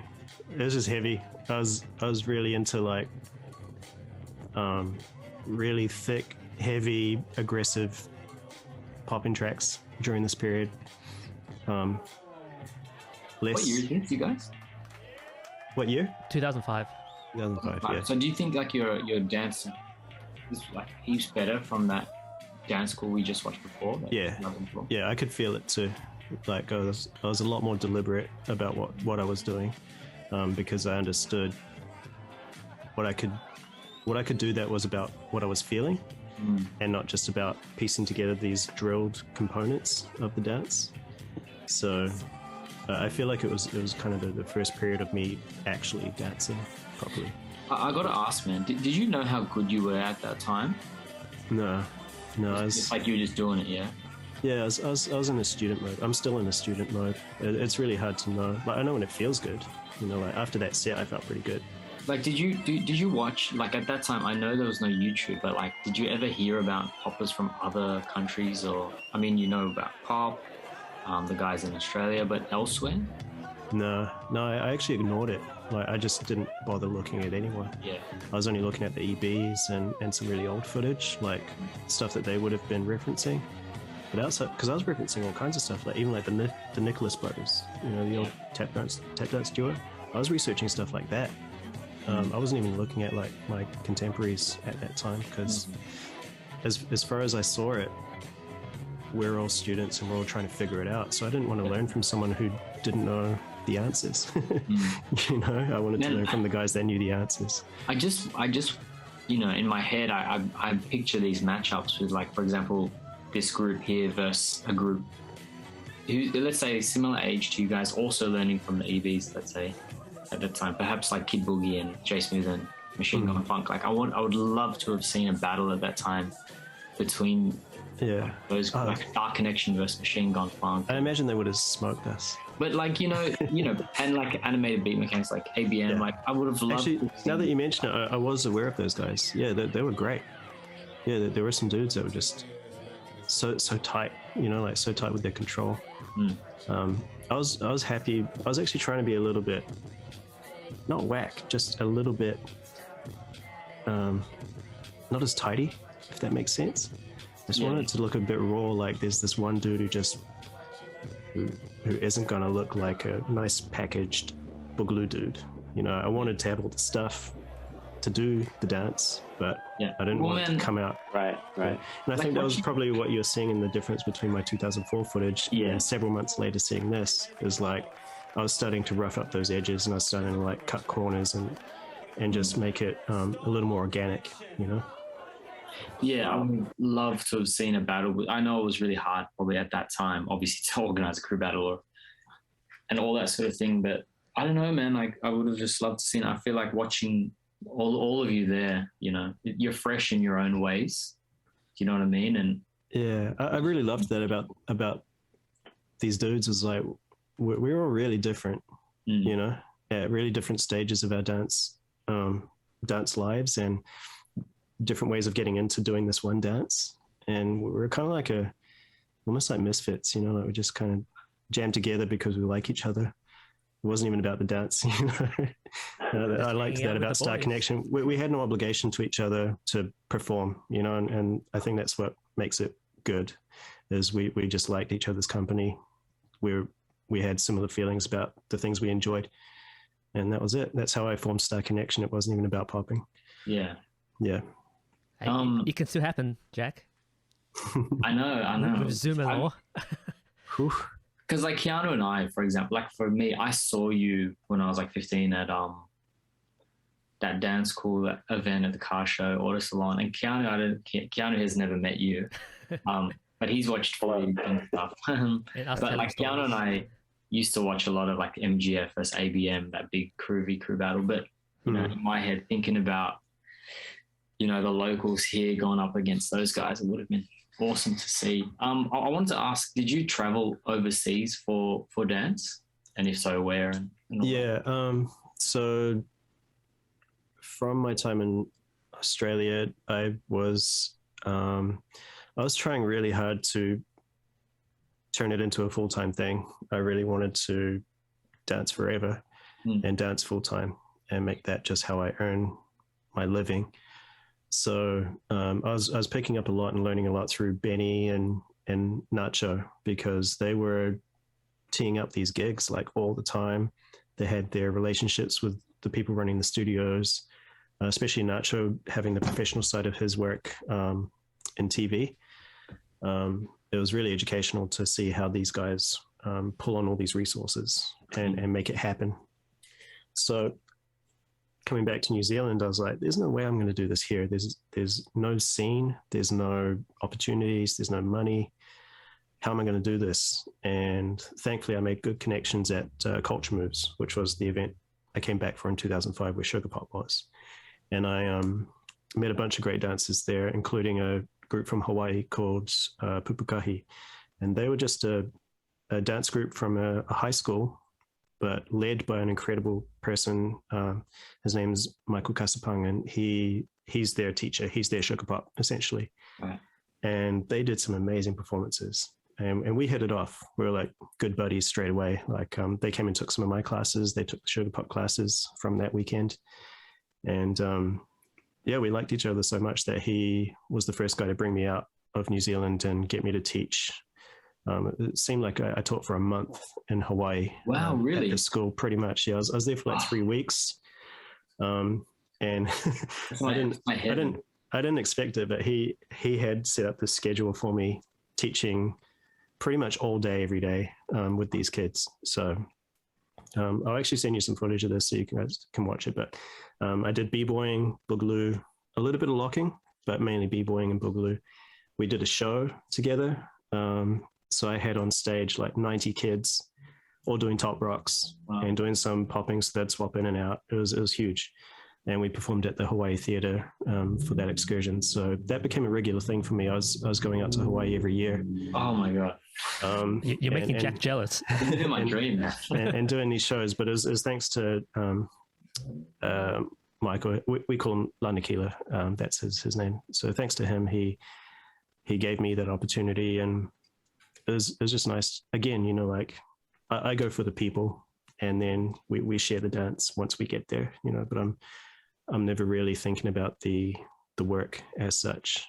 So that was the first of it. I also applied for some funding to do creative and professional development, and I got that. So I ended up going out to Japan and studied b-boying out there with a guy called Bounce. He's from Foundation and Mighty Zulu Kings. So that was in, I think, 2006. There were a couple of years where it was just jam-packed with going in and out of my hometown. And also going back to Australia. I did went to Melbourne during that period as well, which I think you've got footage of with me and Nate doing a little showcase battle. That was an event that Lama put together. Play anything, Dennis, we can talk over as well. Yeah. Okay. So 1 sec. Yeah. So a lot of my time was mostly in those areas and going up and down the west coast of the States, doing demonstrations and things too. West coast of the state, America? Yeah. Oh, yeah. So what was doing in America? Again, it was with Lanakila and his group. So we'd just set up a little bit of a road trip going from the bottom of the west coast all the way up to Seattle. Yeah. And I was just doing a component. Actually, some of the stage checks, sound checks, footage that you've got there of were from that particular trip, but I think I've only got footage from Hawaii. But again, just talking about the dance and doing the dance. Did you link with many poppers in the States at that time? No, I tried to catch up with Pop, but I think he might have been in Russia or somewhere. And right. I did catch up with a couple of OG B-boys from Rocksteady Crew Hawaii. But in the West Coast, no, it was really tricky. Our schedule was quite tight, and I was locked into their schedule. So I didn't have as much freedom to go out and explore and find people as much as I wanted to. Actually, a lot of my trips are that way. Yeah. I'm always like, get off a plane, go straight to the studio, rehearse, get on stage, go home. So, Dennis, can we go back to that first one and let's go through some of these clips? So what is this event? Yeah.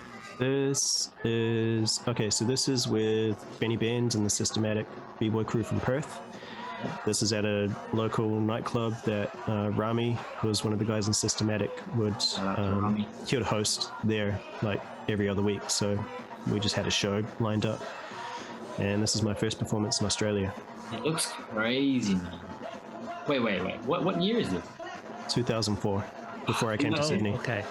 Yeah, this set is like, I guess like performance and competition is different, like the battle. Yeah, like I don't look like the guy that was at Dancekool. This set's nuts, bro. This is what I wanted to do at Dancekool, but I couldn't. Yeah. Right. It's just a different environment, you know, like me on stage is different to me in battle, because when it comes to popping, I prefer to jam. All right, and what's this one? This is Culture Moves. So this is the event in Wellington that Sugarpop came out for. And we're actually going one after another. So Sugarpop is on after this, but I don't have that footage. So this is 2005? Yeah. Around October 2005. So the night before, Sugarpop and I had done a solo shows, and then this is kind of like a group show where we come out one by one. Looks like a great venue. Yeah, it's brilliant. It's at our national museum called Te Papa, and this stage is the Soundings Theatre stage. It's pretty big. This is also where I met the group from Hawaii, and the following year is when I first went out to Hawaii to start teaching and performing. So it was all from this event that things picked up. If you don't know, my ambition is to move to Hawaii. Yeah, do it, man. It's beautiful. Any Hawaiians watching, fly Jack over. Yeah. I'll fly myself, but hook me up with like work and stuff. Yeah, I still have really dear friends out there, and I think about them all the time. This was a really good period in my dancing time. Seriously, man, do you not like this level is so high? I don't know. It's World class. Yeah. Thanks. I appreciate that. Thank you. And that's what, 2005? I can't. Yeah. Yeah. So there's something else I was going to say about that event. Also, I realized I saw one of your podcasts, and there was a guy in it, Cisco. Yeah. You know Cisco? Well, he was a part of that show as well. So he came out and did his own solo on that stage that night. Mr. Vince. Yeah, Vince. Yeah, he's a good guy too. So, just to put it all into context with all of these people on this side of the Tasman, and also Mace and Macebug, who's in this footage, he's the guy in front, and Specs from the original Star City. They also performed at that event. But what is this event? And that's I believe Spell, Mace, and yourself, right? Yeah. So we're kind of like a Star City ensemble at this point. I think this is 2006.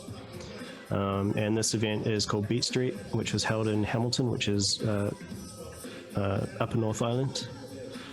And it's just a hip hop event that they'd been running annually for like 10 years. Seriously, bro, I'm going to say this probably every time I watch the footage. Sorry, Dad. Thanks, man. Keanu, can you say it sometimes? I don't know. Love it. Keanu's in awe. Speechless. I haven't seen this before, so. Like all the stuff you do, it's like it still holds up to this day. Yeah, Thanks. You could do this now and it would be another level. I appreciate that. Thank you. It's like missing today in a lot of people's dance. Yeah. Yeah, I was really trying to go for a kind of like it's related to Boogaloo, but not quite Boogaloo. Do you know what I mean? Like the movements I'm doing, I was always really concerned about being the guy that stands there and just turns left and right and just hits, you know? And that's me. But you know what I mean? Like as one of the Sugarpop workshops, actually, to answer your question from before, I think in the second Sugarpop visit out here in New Zealand, he was talking about things. There are a few key things that he was pointing on. One was called cadence, which is basically the emphasis and the highs and lows in the way that you phrase a sequence, but also the actual highs and lows of your positioning. So balancing out your directions so that when you do something like a twister where it's going in both directions, it actually registers, it actually reads, and also things to do with timing, like holding positions, and doing all of this like on an even flow that you're totally in control of, like from top to bottom. So your upper body's doing things, then maybe holds a position so your lower body can do things. My footage from 2004, everything's going everywhere all at the same time, and I have no flow, I have no cadence.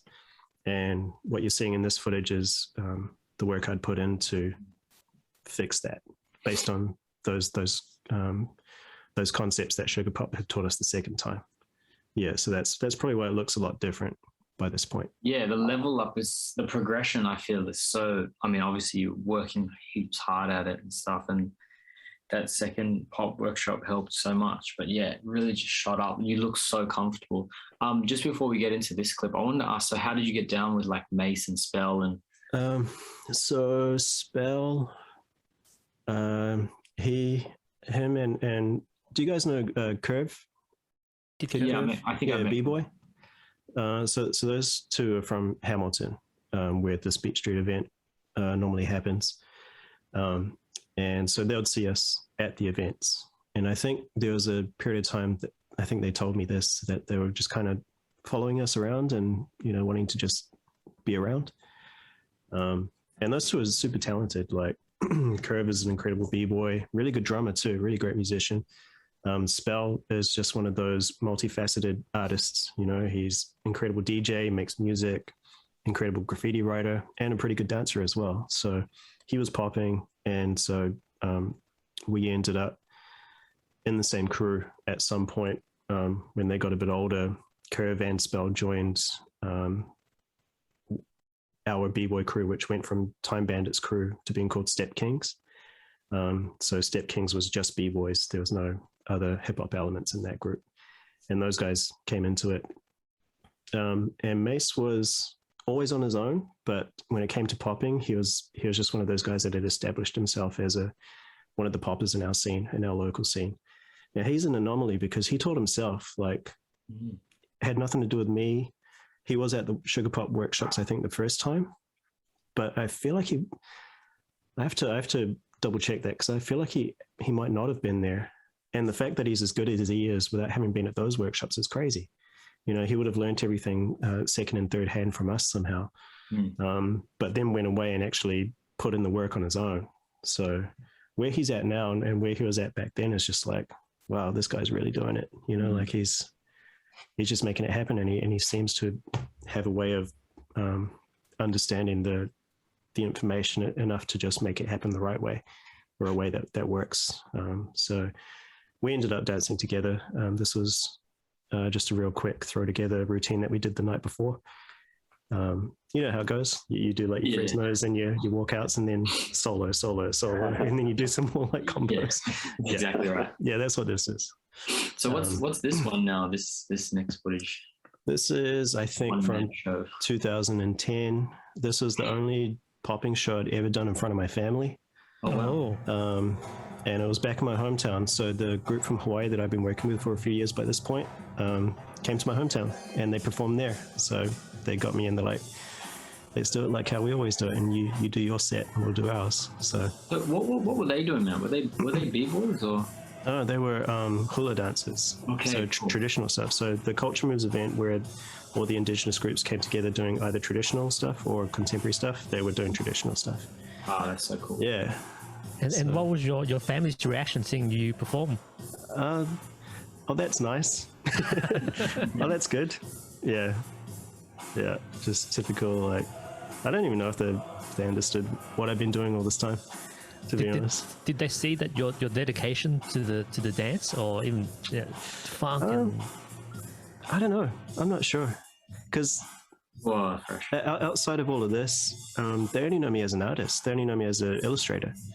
So I do paintings and drawings and things, and they only know me for that. So although they know that I'd go into the garage and practice dancing, to see it in context of an actual performance, I think might have been a bit over their heads, possibly. Even though they knew that I was flying around doing this, they'd just never seen it.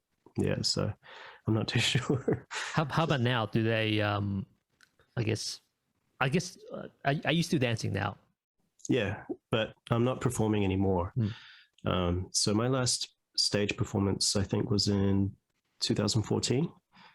But I'm still dancing, not teaching anymore. Just because I've been focusing on visual arts and music for a really long time now. But yeah, I'll never lose touch with the dance. It's just too much in me, if that makes sense. Yeah. The other thing too is that the scene here is incredibly quiet. Like, not long after this period, there's just a huge decline in the social events and competitions.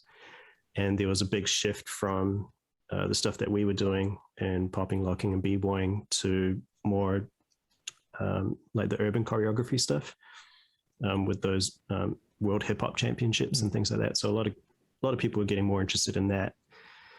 So I was teaching some classes during that period, but what was happening is I was just seeing that chunks of my choreography was just getting transposed into these hip hop routines, and I was just like, if you just come here to steal my shit, that's not what I'm doing this for. You know, I actually intend to create students of the dance, not just give you a little resource to pull some moves from. So I got really disenchanted with it quite quickly. Did you have some students that like you feel like, oh, these could be the next ones, or like what? Yeah, for sure.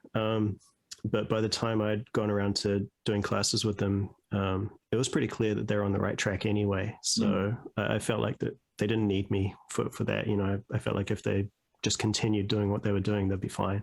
And Mace is one of those guys, Mace Boog, because he's self-sufficient in the dance and in his own practice, which is actually what I like. I like meeting people like that too, because I still have a desire to observe and learn from someone else too, you know, and I just spent too long being the guy that everyone else is looking to. I just couldn't feed myself with information. You know, I had to wait every million years till I see Sugarpop again. You know what I mean? And that can be quite taxing after a while of just, you know, choreographing and performing and teaching. It's like, I need to feed myself with some new stuff, and I don't know where to find it. So it gets quite tiring, but yeah. So, does that answer your question?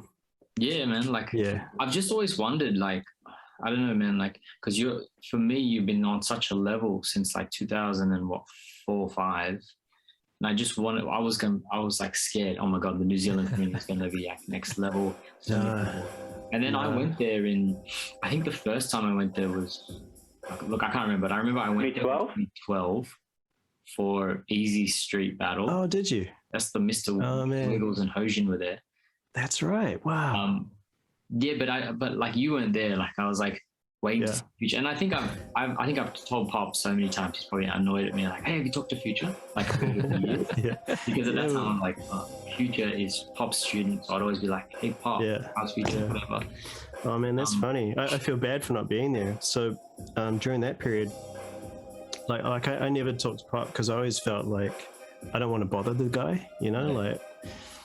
Everyone's at him like all the time, like, hey man, can you sign this, and can you show me this, and can you explain on this footage what's going on here and there? And I'm just like, he must be exhausted, and by the time I get there to do the same thing, he's probably just gonna be pissed at me. So I was always super shy and probably too respectful, you know, at my own detriment. I probably missed a lot of moments and opportunities to connect with these dudes because I just wanted to give them their space and respect it, you know. And I take that too far sometimes, to the point where I just disappear altogether. So, which is why I don't have any photos with them, because I just felt bad considering asking, you know. So it's weird. It's just how I am, I guess. But even at when Wiggles came, I was really disenchanted with the scene by that point. And although I would have liked to have been a part of his visit, the environment and just being back in it, I don't think suited me, and it probably wouldn't have been the right headspace for me to get the most out of that exchange with him. So if I'd have known you were coming though, I would have been there for sure, man, because I value that, you know. I would have loved to see you get down, man. I would be like Wiggles, Hojin and Future. I had no idea. At one of the workshops, I think I was literally across the road, because the job I had at the time was closing down, and I was like, I don't know what I'm going to do for money. And I just started a new job, and we were setting up the shop literally across the road from the studio where you guys were doing the workshop. So I was there like taking care of life, and I was just like, man, I should be over there. So we were just meters away. We were meters away from each other. Bro. Yeah, I thought you were in a different city. I just moved back. Yeah, right. I just moved back to Wellington and was trying to establish, but it was really difficult to just get life settled here. Yeah, it's crazy to think you were right there. Man, I would have turned up. just for you, Jack. Yeah, just for you, man. Well, like, because I'm trying to think of the drought. I call it like, I'll just call it the drought. Like I saw That's a good way to put it. I saw Future. Maybe the last time would have been, let's say 2006, 2008. I don't know, maybe from like YouTube, that Hawaii show. Yeah. And then 9, 10, 11, 12, 13, 14, 15, 16, 17, 18, 19, 20, 21. I have barely seen since then. You know what I mean? Like I obviously did the Hawaii shows, like his 2009 Hawaii. So I was like, I know Future's out there, but I haven't really seen anything. I don't know what's going on. Yeah, so I was knuckling down doing music during that period. So in some of my shows and classes, I was transitioning from this type of music, like recorded music, into doing my own music, because I was studying business as well. I was like, how do I make this financially viable being a solo artist? And so I was trying to, you know, figure out how to run a business, how to do taxes and everything. And then I discovered that I have to pay royalties and, you know, performance fees for playing all this music, even in my classes. And I was just like, oh, I can't afford that.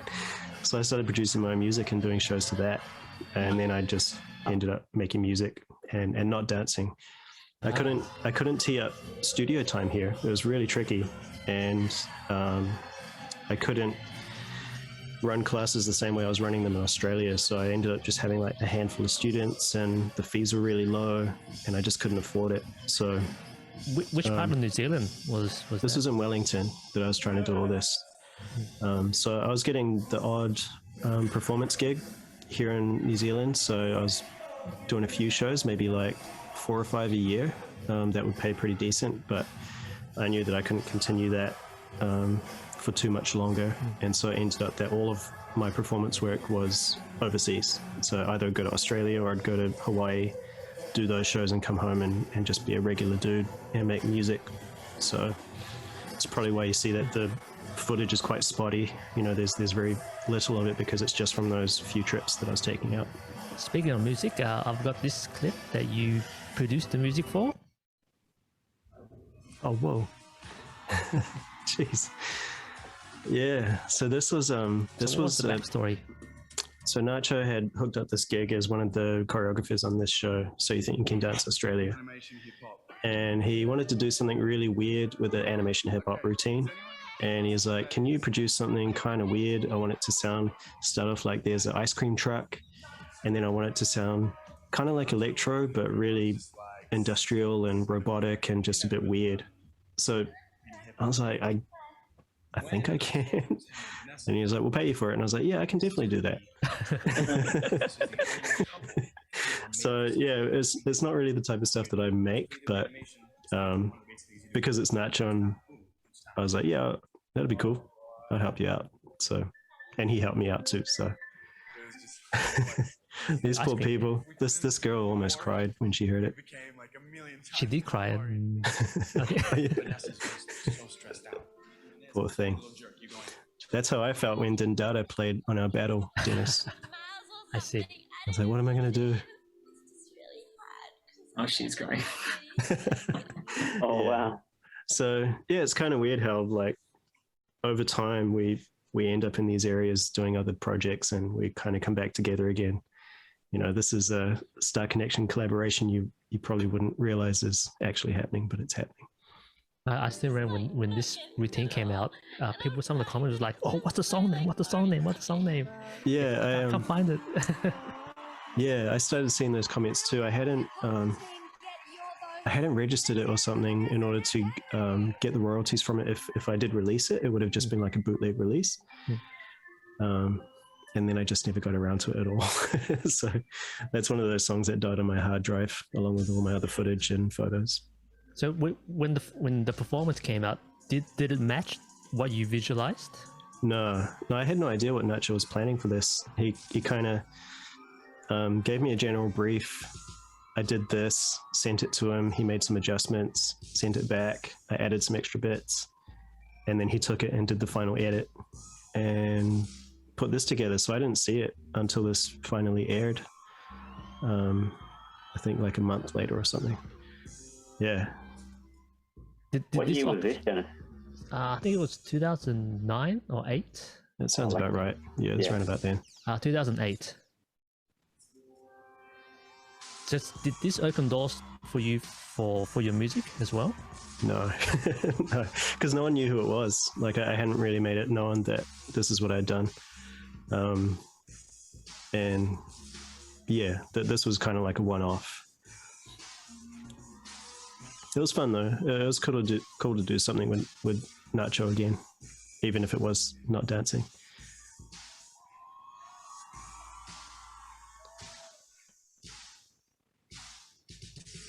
So what type of instruments did you use? Was it more like electronic stuff or? Yeah, I had a few synthesizers at the time, and some drum machines. So I sampled the drum machines and sampled some kind of like found sounds, just household sounds. You would have heard like the weird winding, I don't know what you call it on the old telephones where you dial the numbers, just things like that, mechanical noises, and pretty much an 808 drum machine over that. So I was like, was that an 808? Yeah, it was. Not a real one, just a sampled one. I can't afford a real one. How about now? It's like super cheap now, yeah? No, it just keeps getting more and more expensive. You have to get the DJ one. Yeah, well, I've got a clone of it over here, so it sounds pretty close. Okay. Yeah, that was I guess. How long was that process? Not too long, to be honest. Like I kind of fleshed out the general vibe based on what I thought Nacho was after within like a couple of nights, and then sent it off to him through email. And with his edits, he'd kind of pieced it together how he liked it for the most part quite quickly. So I think the whole process took about a week, backwards and forwards. And then there was a big gap between hearing from him again because he had to get things approved through the network as well as figure out how he's going to choreograph this to this piece of music. So all up, it was about a week's worth of actual recording. See. And so you're doing so much more like with the synths and stuff. Now Yeah. it's like a lot of your focus, yeah. Yeah. So I've been collecting them from that period, just kind of picking up old bits of gear and learning how to play keyboards and write music and learning how to record music. Because a lot of my musical tastes come from the 80s, whether it's electronic funk or pop music, that's pretty heavy with synthesizers and drum machines. So I've always wanted to be able to do that for myself. You know, actually, everything I do is because of my childhood growing up. You know, even from breaking and popping, just seeing that stuff on TV, I'm like, I'm going to do that one day. You know, and synthesizers and music is one of those things too. So I started a YouTube channel teaching people how to program some of the more difficult synthesizers to make their own sounds, and also produce music under the name Magic and Steel. And yeah, for the most part, a lot of those projects are benched at the moment because of lockdowns and me being busy with just trying to keep things afloat in life. Yeah, sure. But yeah, that uses up a lot of my time, or has been. It's been filling that space where dance used to be. For the last few years. See. Let's jump back into the throwbacks. We've got so many videos to try and get through. Let's see what we can smash out. Okay, so this should be the Nacho, Rush, Future, and Felix $7. Oh wow! Show. You guys have been digging. Yeah, man. So how did this come about from memory? Like, how did you get this show? Probably, I think through Nacho. This was in Sydney. It was a part of the Buggin' Tour, which was headlined with Method Man and Redman. Had Scratch, the beatbox. No, not Scratch, Razel, beatboxer, and a bunch of other dudes. And I'm pretty sure Nacho hooked this up just as an opening act. Man. And Felix was living here at that time, in Sydney at that time. And Rush was too. Yeah. and me. So yeah, we just got together and put this show together. Did it take long to make the show? Or? No, from memory, it didn't take too long. I think we'd kind of pieced together routines that we'd all done with each other at some point. And we just kind of stitched them all together. So some routines that Nate and I had been doing quite often, we threw in there, and Felix and Rush had some old routines that they had done together, and we just kind of wove them all together. So it didn't take too long to piece it all together. Actually, this routine here is in that showcase battle in Melbourne that you'll see. So we didn't actually do anything. we had this ready to go. How was your training with Nate when you lived here? Did you guys train a lot together? Like, did he learn you and Never. We just hung out. We'd just get food, watch TV, go for walks, he'd DJ, and we just hang out. Like, we're literally just doing everything but dancing. The only time we did dance is he had this idea for a thing called Pop Dance Day.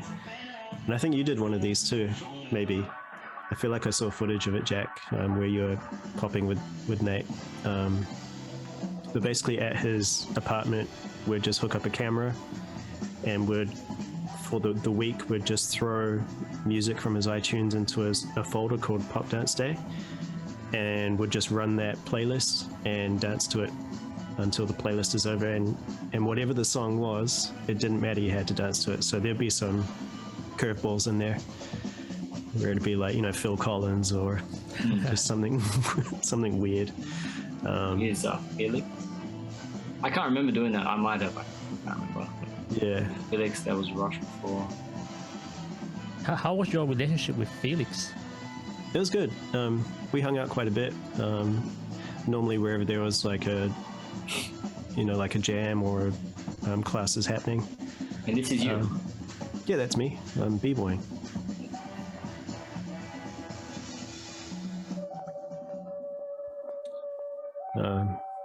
Yeah, I miss Felix. We didn't actually get to spend too much time together, considering how long I was there. But the time we did spend was always real fun.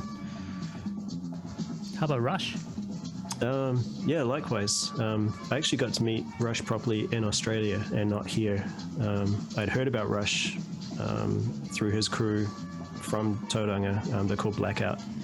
But I'd never actually met Rush, so he was a bit of a urban legend by the time I met him. And when I moved to Oz is when I actually got to spend time with him. Yeah, he was real cool. He's an incredible dancer, just scary. He's scary when he gets down. Yeah. I was glad that we were friends and we never had to battle each other. It wouldn't have ended well for me.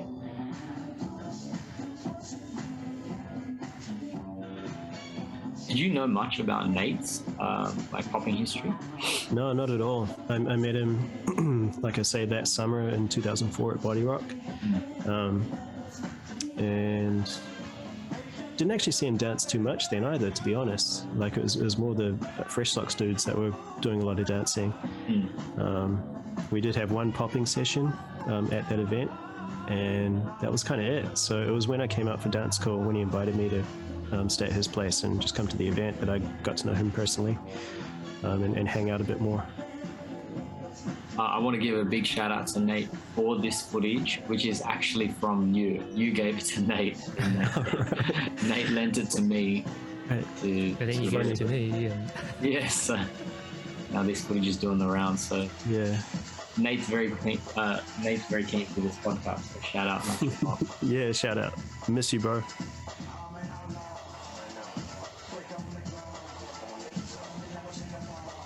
Was the crowd responsive? No. No. They're responsive. I think there might have been a couple of flips here and there. They're responsive to those things, but I think they were probably wondering, what the hell is this? We came for rappers. Yeah, that's cool.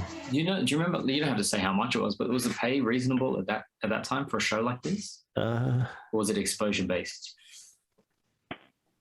Generally, the pay was never great. It depended on how many of us were on stage, of course, because there'd always be a set amount. If it was just me and Nate, it was generally okay. We very rarely did shows without getting paid because we're all over it by that point. So we're quite firm on getting something. But it did depend. I mean, some of these guys are pretty big names, and it was like, yeah, of course we're going to do this. Or if it was like on TV, it'd be like, yeah, of course we'll do that. But there's a limit to that as well. You know, you don't want to keep saying yes and not get anything for it. But the pay was average. I mean, we were barely living off it. I know Nate was obviously had a lot of TV work, so he was getting paid really well from that. And also DJing, you know, that was more bread and butter, the DJing. And I was living for free, thanks to Nate. So, you know, where were you living at that time in Sydney? At Nate's place. Yeah, I was staying with him. So he was looking after me the whole time. You know, so I'm always eternally grateful for him for just being cool about it, you know. Yeah. And this is you and him roasting everyone in Melbourne, I believe. Yeah. Should be Enigma Lenny on the other side. We bought the lighter fluid and the torches that day. No. I think this is just a general showcase. Yeah, we're just having a friendly get down. Who was this against? Lenny and Andre. Andre. Oh, cool. Yeah. Because I still remember at the time I was like, Lenny, you have to train. You have to beat them. Were you there, Dennis? No, I wasn't there. My crewmates were there. Oh, so you knew about this one? Yeah, I heard about this, but at the time it was. You weren't allowed to film, so not too many footage. Right. I remember my crewmates had to snuck a camera out. Yeah. And then they saw it, he's like, put the camera back. Oh wow, I was lucky then. Yeah, this is my camera. Are you wearing hush puppies here? No. So Pop put me onto these other shoes. They're not hush puppies. They're called buffs. Oh. Yeah, and they're custom made, and they look exactly like hush puppies. They don't feel like hush puppies. The soles are a little bit firmer, but if you want those two-tone suede shoes, then that was a cheap way for me to get any color I wanted. So I ordered those through Pop, and he sent them out. Yeah, I had a red and black pair and a white and black pair. And this was from the States. Yeah. There's a guy out in LA that was making them, I think. Wow, crazy! I always thought this was a hush puppy set. Do you remember the name of this event? Step Your Game Up. I think it was an event that Llama put together, done through the Melbourne Music Academy, I think. This is where it's based. And we can see Llama at the back with the... Yeah, with his locking guard, ready to go. What year is this? 2006, I think. Yeah. Like, you really like that over the shoulder. Yeah, that was like something I'd done by accident back when I'd first tried to freestyle popping, like in 2002 or 2003. And it was one of the first things I'd done in Australia. So I was like, oh, I'm going to do that from time to time. It's kind of like it's a very signature move of Future. I've got this whole thing, so I'll copy it and send it out to you guys so you can watch Andre and... Yeah, that would be great, man. I know Lenny was wanting to see his sets and his footage as well. yeah, I'll get that out to you guys. Did you get to hang out with like Lenny and Andre when you were there? I was kind of busy when I was here. I don't remember getting to spend too much time, unfortunately. It's kind of how it was working out back then. Was like I was here judging the b-boy comp, and then I was off teaching classes as well. And it was just really tricky even to just hang out, which I wish we could have. Llama did have a dinner at his place, just kind of like drinks and a barbecue, where all of us got to hang out. But I was smashed. I was exhausted. I think I'd just come back from Japan. So I'd been to Hawaii for a few weeks, then Japan, and here without any breaks. So the time zones were really messing with me, and I was sleeping after this event, and they couldn't wake me up for like 20 minutes. They were going to call an ambulance. They thought I wasn't. They thought I wasn't alive. I'm pretty sure this is Spades. I assume this is Spades and Kush. Yeah. Yeah, Ian Spades. He was popping too. He was one of the dudes that I was teaching up in Perth. Yeah. He'd come to my classes and do some stuff. Shout out to Spades. What's this footage? I think it says Rush, Felix, you, and Nate. Oh wow, where'd you get this from? Cool. from Nate, I think. This one. I think Nate told me he got it all from you, Oh wow. but you might have just left it here. Maybe, yeah. I'm guessing it's the Method Man, Redman Yeah, performance. this is one of our rehearsals. And it looks like it's PCYC and Woolloomooloo. Yeah, that rings a bell. Really? What, upstairs then? Upstairs, yeah. Oh, there's a lagging.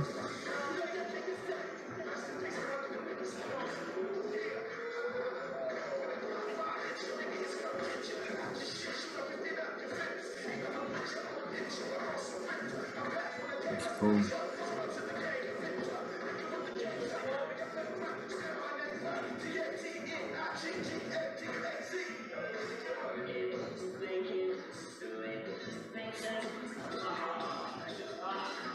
Laggy.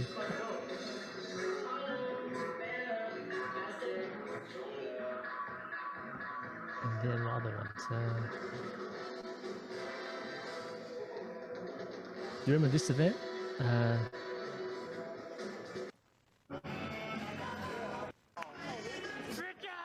Oh wow. So this was in 2005, December. Oh shit. Is this outdoors? Outdoors, yeah. It's got the Sydney Summer Nights. I remember this jam, yeah. I just come back to Sydney and I think. I don't know where Liverpool from. Street, Dennis? Yeah. Huh? Liverpool Street, yeah. Oh, So were you locking? Were you training your locking? Yeah, I was doing all of it, like all at the same time. Yeah. So pretty religiously, like pop, up, b-boy, pop, up, b-boy, just over and over. And with your locking, did you get to travel and meet a lot of the OG lockers as well? I met Hilty and Bosch. I never got to meet any of the original lockers, although I was in communication with Greg Campbell Lock Jr. for a period of time. I was trying to get him out here to New Zealand around 2007-8, but I ran out of time because he passed away like not long after that. Yeah. I think we got him in 2009. Pretty Yeah. before. Where is this footage from, Dennis? This is my footage. Your footage. You've been hiding it from us. I haven't seen it either. You've been holding out on the footage, Dennis. What's going on? Just so I can do this podcast. get those reactions. Yeah. I think Wow. it's. That's cool. I actually remember this. I think Now that I Diary see comes it. out as well. Did you get to interact with Dario while you were here? No, we never spoke, although we were like this, like we're in the same space at the same time. But I had no context for him, so I wasn't. We just never talked. I think we may have said hello once or twice, but whenever I'd see him, it would be for like, a short period like this, and then I wouldn't see him for a while. I think you did that.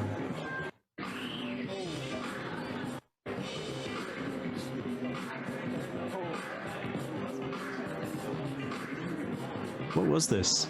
What was this get together? It's called the Sydney Summer Nights Jam. I think Right. they had like a few breaking exhibitions or battles or something. I remember there are some young kids, b-boys, that were Yeah. just killing it during this period. I forget their names though, but man, they were really good back then, and I always wondered what came of them, like if they actually continued. I knew at the time my crew was starting to come up, like high reform. So you had like Taz. Yeah. You probably know about Taz, yeah? People Taz, Yeah. Cole. Those are the guys. Yeah. Yeah. Well, Yeah. Cole, What happened with those guys? well, Cole is working 9 to 5 now, and Taz is doing more acting. Oh, that's Yeah. cool. But he had a big journey as well. He went on TV and Wow. he did the Australia's Got Talent Yeah. as well. Wow. And That's cool. Yeah, Taz and Cole, those guys were well on their way to being amazing. I mean, even then they were doing some stuff that was like, man, guys are on some next level. And then I'm always curious with I need to find this one.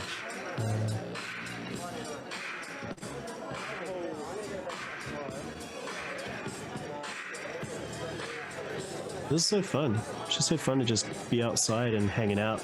You know, nice weather, cool music. All we needed was some food. Would have been perfect.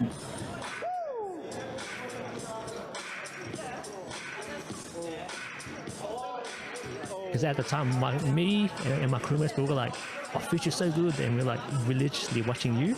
So when you got down, I was like, "Let's get the camera out and just."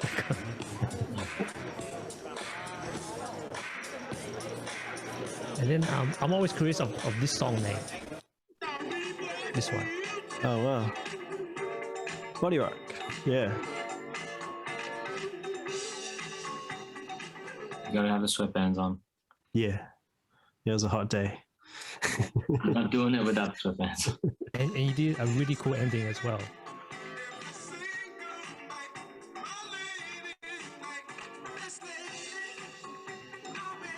How did you get this footage? It was on, I think it was originally on YouTube, and then I must have downloaded it or something. I don't think I've ever seen this. Here it is. Fresh. That's my tip.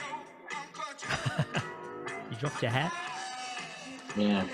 and then you went to the lyrics. Why were you showcasing? Were you judging a popping battle or? No, because Bodyrock was predominantly a b-boy event. I think they just had a section for people that pop, just as a courtesy, more than anything. That's nice. And just to break up the day, you know what I mean? Like people have been watching b-boys for like 4 hours already. And gave everyone a break. And do you know the song name of this? No, I don't know that song. Because it's I've been like trying to chase it for years, and I was like, okay, we're gonna do the Have you Shazammed it? Have you Shazammed the footage? Couldn't find it. Can't find it. Wow, interesting. Keanu, do you know? I'm still on a mission. Yeah, I think Keanu and I spoke on it. We were I found a a remix sample, of it. yeah, a sample. Yeah, DJ sampled it, but we cannot find the Like a house version. yeah. Interesting. Yeah. So, Okay. So I've uploaded on YouTube, but hopefully the it gets flagged automatically. Yeah. Still hasn't. Oh wow. Sounds like you did the Cola Bottle Baby song. Yeah, it sounds like him. Edwin Birdsong. Mm. Do you know that guy, Edwin Birdsong? How's it go? Edwin, so EDWIN, Birdsong, I shall look BIRD. Yeah, he's the guy that did the original sample for Harder, Better, Faster, Stronger. Mm. That's right, the collar bottle, yeah. Mm. Yeah, that guy. It sounds like his him. voice. Yeah. And there's like a few This one's fresh. Man, what is this? How did you guys get this stuff? I don't even know what this is. We just, from Diana. Oh, okay, so this must be up in Auckland, right? And it's just an audio now. It's a bit clip. It's a bit video clip. Intense, but yeah. I don't even remember this. Damn kids. And from the metadata, it says it's from prelims for Burn City, 2007. Right. I have no idea. So many crazy moves, man. Like what the heck? Honestly, man, the flow, the rolls, the arm work, the poses, like that. What was that? Shoot. It's cool, like you kind of sense like the breaking influence from like having blow-ups in your popping set. And like how Mr. Wiggles would kind of blow up his ground. Yeah, did you watch many of the other ABs? Like you learned from Pop, but did you try to get clips and footage of? Yeah, always, yeah. But I was more curious about their differences. Like, why is it different? Why does Boogaloo Sam look like Boogaloo Sam? Yeah. Like, why does Poppin Pete look like Poppin Pete? You know, like, what is it actually? One thing I learned from Kenny was that you have your foundation in a dance, right? But depending on your body, like your actual body type, what size you are, what height you are, it'll determine your strength, your flexibility, but it will also determine what it looks like when you do a foundation move. So, you know, Kenny's 6-step is different to Crazy Legs' 6-step. And in the same form, the EBs look different when they do their foundational moves. And so you kind of have to keep that in mind when, if I want to try and be like Poppin Pete, it's going to look really weird because I'm so short.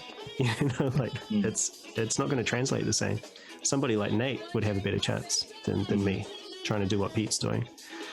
And so I was always quite mindful of that when observing the EBs and trying to extract some kind of information from how they do things, is that there may be a few tweaks that I have to make to either achieve what they're achieving with their body type, or maybe just to give it up and be like, I probably shouldn't do that. I should just focus on these things because they work better for my body type. So, did you feel like you looked a lot like Pop? Like, obviously, you're the main teacher. Yeah, inherently. I actually, when I watch Pop, it triggers. I identify with the way he's doing things, like the way that he engages with the music and the way that he manipulates the dance in and out of foundation. Really registers with me when I see him do it. More than, say, for example, when Wiggles dances and does boogaloo and popping. There are things that he does that I really like, but I feel like when I watch Pop, I'm more invested in his flow from start to finish. And so just as just because of that, you know, it's triggering my thinking when I go and dance. You know, I'm kind of feeling my way through it in response to what I've seen Pop do. And, you know, that's something that I've had to manage as well, because it's a fine line between just embodying that person and just doing what they're doing and trying to extract the essence of what they're doing and utilizing it in a way that's unique to myself. And I think that comes just through having a closer relationship with the music. You know, the more I understand the music and what I'm hearing, the less I'm thinking about what I've seen other people do when they're dancing. You know, like I'm literally moving through the music rather than moving through my memory and what I've seen others do. It's a very difficult thing to do. The more you study, because you understand things more, and your vocabulary and your library of what you've seen grows, and it's really hard to find your space within all of that information, because you end up copying and being influenced a lot easier, and it's hard to. And I feel that sometimes when someone copies, it's more subconscious copy. Yeah, and everyone's prone to it. You know, I was prone to it too during this period, because I was kind of finding my own feet during this period a lot too, and some of that freedom you don't realize is actually you moving into someone else's space. You know, like the amount of times that I've probably moved into Sugarpop's space in terms of how he would dance, you know, blurs the line between me dancing freely and honestly according to what I would do, and dancing under the influence of what I've seen. So it's tricky. It's really tricky. Did you get much flack because you did? I'd hear it. You know, like he's definitely got Sugarpop style, but that's as far as I'd want that comment to go. You know, because it's always going to be influence. Having taken his classes, you look at all the guys that have taken Pete's classes, and the same thing happens there. So I wouldn't say I got flack for it. More than anything, you know, I think I was lucky to avoid a lot of the negative repercussions of the similarities, because people were more interested in finding out what I knew. They didn't worry about how I danced for the most part. I was giving flack, so I know. I was giving flack. So as in the whole looking like Sugarpop and not being yourself type of stuff. And then as I got older, I understood is, you know, sometimes to find yourself, you need to be in someone else's shoes. Yeah, I was always aware of it. I mean, I'm pretty sure there would have been comments about it being too similar. But as a student, I was never concerned about it. You know, I was just like, I don't care, I'm learning. That's what happens when you learn. Yeah, nice. It's not always fully formed when you're starting out. So I was always quite, I was okay with people telling me that I was whack and that it's not good enough or that it's too close to Sugarpop, because that's the feedback you need when you're trying to figure out these things. You can't always see it from your own perspective. So I feel like I had a healthy relationship with feedback. Do you remember much from this event? Yeah, bits and pieces. I watched the podcast you guys did with the llama, and it slowly came back to me. When I saw it, I was like, where is this? And what is this? And why are we both there? And how did this happen?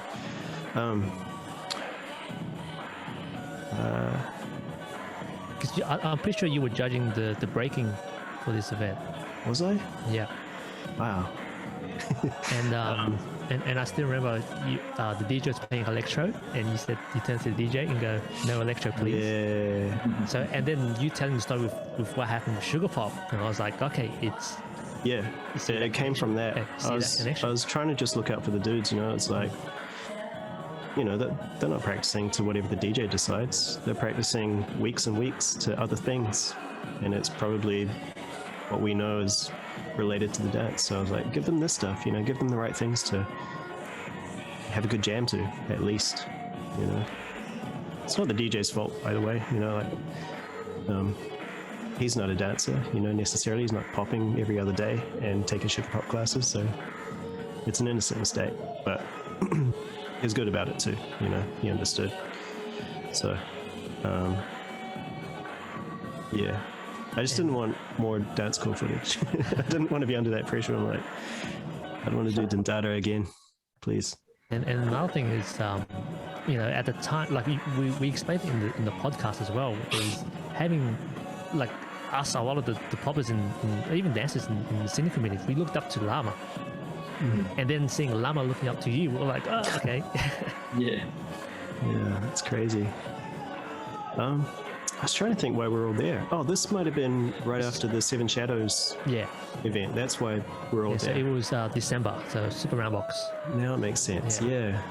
And then, so I was just trying to think, we're in Sydney and Llama's there. What was the event?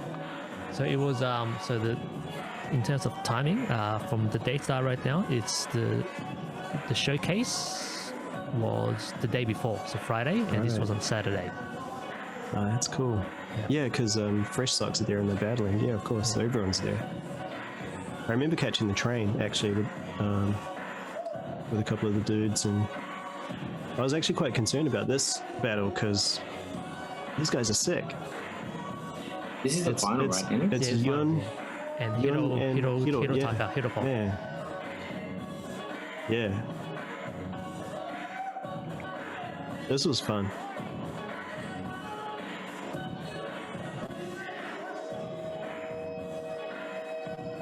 And they had like legit hush puppies. So where'd you get those? Who was judging these? Was this you? Super cheap. It was me, Peter, and John, so my crew, pretty much. Who won this? You guys did. Come on, man. Oh man. You guys did. I think Llama said the same thing when he watched it. Yeah. Because we're like, oh, we'll just go out and dance. Like, it's not in the bag. This isn't guaranteed.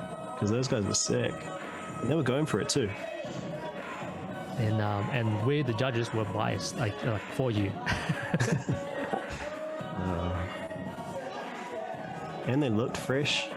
They looked nasty. I was like, man, they're a team. You know what I mean? Like, they're a team. They're ready. And me and Llama are out the side of the building trying to piece together a couple of walkouts in Fresno. It's like, oh, this isn't going to hold up. And he's borrowing shoes, wearing shorts. Yeah. That's right. He was borrowing my hush puppy. That's right. And I don't know where I am. I'm like, where am I today? What's going on today? And then you have like the prelim one. You versed Tsuyoshi and oh yeah, Tsuyoshi was great. Oh, and Kenki, yeah.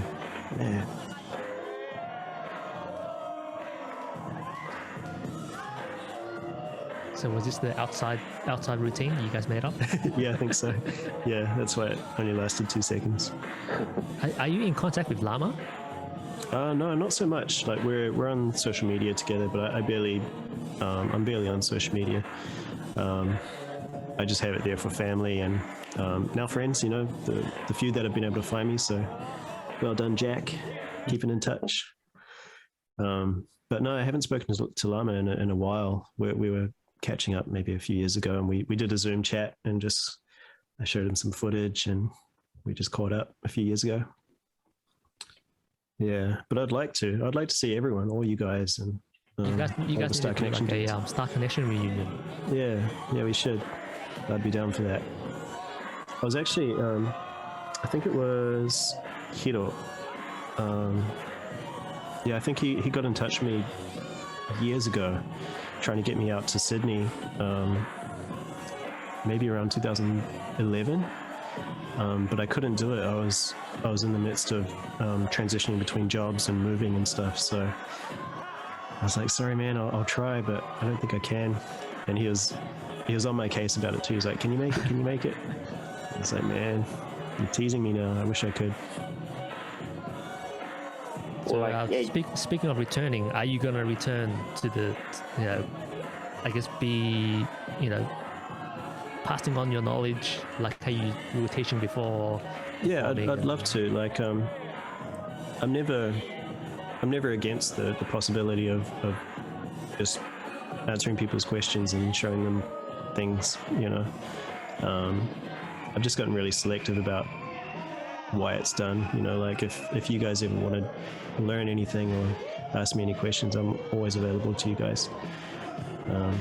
Like I said, I've got really fond memories of everyone in the scene from this period, and I'm still always prepared to invest in that. You know what I mean? What you guys are doing now is amazing. Yeah, because you, like we said to you, you played such a big part in the Australian, popping community, and seeing it, not recognized or even documented is I guess unfortunate if it we want to, because it's such a big thing, Yeah, I appreciate that. Yeah, it's and the influence as well. Like I honestly don't hear that. I even hear like it happened at the time, and you'd never know. It's actually Diana, who you mentioned before. She reached out to me just last year and said, "Where are you? And can you tell us about what you did?" And I was like, "Well, yeah, sure." It just doesn't exist. And that's partly my fault, because I tend to go underground for a long period of time when I switch gears. But I appreciate it. I really am grateful that you guys remember, and that my time there was positive for you too, because I definitely had a great time. I got out of that experience in that time more than I expected. And I'm just glad that it was the same in the other way around, so thank you. I'm so happy you came here, man. It was so dope to see you when I was younger. So I appreciate you. So thanks so much. And yeah, been a big inspiration. Keanu, you want to ask your question that you wanted to add earlier? Nah, I think you probably just said it already, Yeah. But I was just wanted to add, like, because the travel bubbles will probably open soon. We'll probably be in New Zealand a lot more. Yeah. These days. So I'm looking forward to it, Yeah, man. We'll definitely connect. Yeah, and nice to meet you here. Like, I've never met you. Yeah. I've been watching your footage too. Like, since Jack and I have been talking, I'm like, let's have a look. And then I'm seeing this footage and I'm like, whoa, these guys are killing it. And I'm like, next video. I guess, like, that was kind of my question. Like, how do you feel? Like, because we still look up to you. We tell our students about you, like. Oh, man, that's crazy. So, like, yeah, it's awesome. Yeah, no, I'm happy, like, to be somehow related to what you guys are doing now is a huge honor. It's huge. And I'm also very happy that in my absence, things are still working, like guys are still dancing really well, and you guys are creating your scene and nurturing it. And that's a good feeling. It means that I can not wonder and not think about it and not be concerned about my time away. You know, Right. I love that. It's a good feeling to just watch it all go down without me. You know, because you guys are doing some amazing things. You know, and I'm happy for that for sure. Thank you. Yeah. Your legacy is, you've done so much. I'm grateful for that. Thank you. And did you in New Zealand, have you interacted with Zed? Say that again? Zed? Zed? No, I don't think so. Different generation. Who's Zed? He's from Auckland, but he's a different generation. Is he a younger guy? That's Maybe old. not younger. I don't know. Just different. He just was in Auckland, and then he came here for a while. But yeah, like I feel like we have more of a connection with you than I think Zed did. Interesting, because I know that there was a fairly big scene up in Auckland that was self-sufficient. Like they were thriving, doing their own thing, and doing really well, to be honest. Like I know Mace Boog went up there, and I think he either competed or judged a competition. It might be like a Filipino community up there that's pretty big in terms of popping, and Diana's been a part of that. And this was even years back, like during Sugarpop's last visit, which I think was around maybe 2010. Mace Boog and April Henderson bought him out. I think that was the last time he was here before the Mr. Wiggles visit. And they got him up there. Like they pitched in all their money and got him up there, and they had ordered a whole bunch of hush puppies and all kinds of stuff. Like they're really well organized. So I'm aware that there is a pretty big contingent up in Auckland that was doing really well during that period. But I was on my way out by that point, moving on to music and doing my last shows. Because I knew, because the New Zealand community, for me, it's like you, Vince, really, influenced my dance. And then seeing how New Zealand kind of fell out a little bit, and then Australia kind of became the influence of New Zealand. For sure. And it's kind of weird to see that we're influencing Yeah, it's gone each other. from New Zealand to Australia really go back. Yeah. Well, there's a huge difference in the way, at least in my time over in Australia, things are a lot, what's the word? I guess more together. Like there's a way to practice together, create these events and socialize, and more opportunities to perform and do a range of things with what you're learning and developing. And it helps to keep all of that going. Whereas here it's really patchy. The times where we spend together are few and far between. The opportunities are almost non-existent. And then the events really rest on the shoulders of only a few people. And if they decide that they can't do it or they don't want to do it, then you might not see each other for another year, so that's 2 years now of time apart. Which I think is starting to be rectified now, but it's always been that patchy here in New Zealand. And we did have an era where things were happening all the time. But there was this period where it just got really patchy, and we all kind of went off and did our own things, which is definitely my time leaving this country and doing things elsewhere with all you guys. So it makes sense that you guys are have got something that's a lot more consistent and a lot stronger than what we're able to sustain over here. Yeah, for sure. But it's, I don't know, so good, man, just thinking about how it was so good. Like you were able to learn from Pop, and then you practice hard. You came here, you inspired a lot of us. And then I learned from Pop, or we all learned from Pop. I think that was 2008. Is that right, Danis? Yeah. That sounds about right. Yeah. So from 2008, like we had already gotten a glimpse of like, Sugarpop student being yourself, and then learning from Sugarpop. And then I think we really went. Yeah. What was that like? Like, did it translate well what I taught into what he was teaching, or what did he teach? Okay, so he just went through like all the foundations.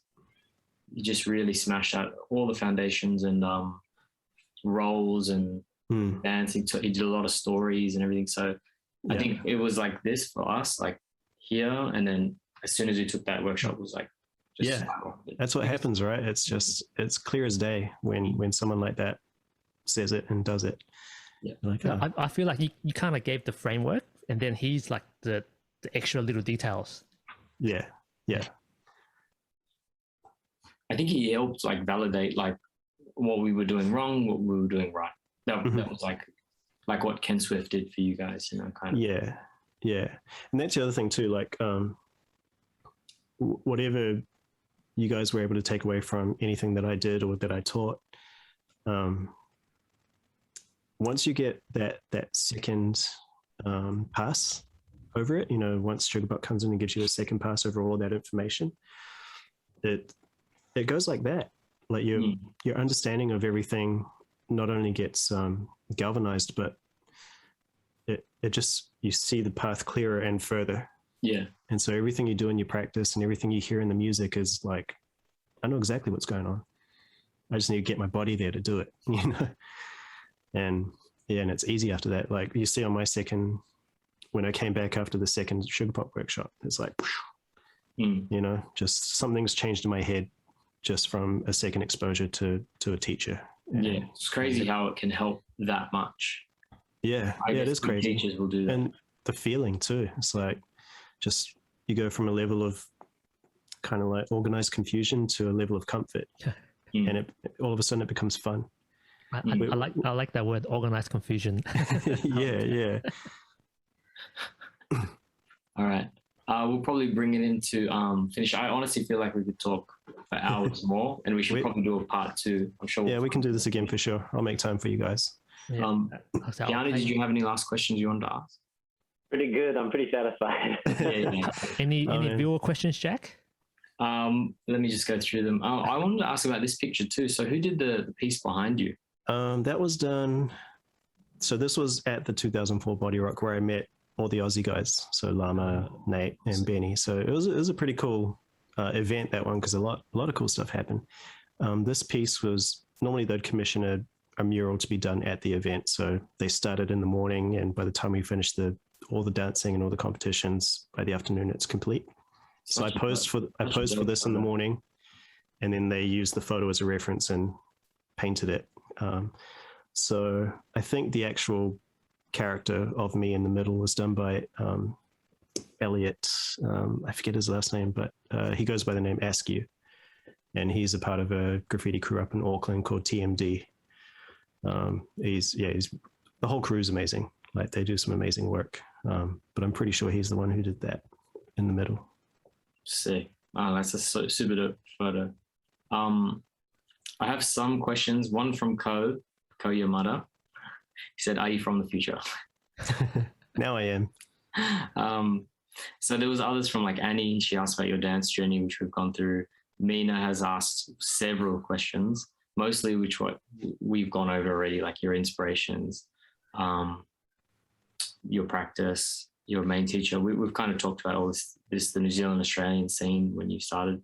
We'll go with this one from her. Your favorite memory from dance?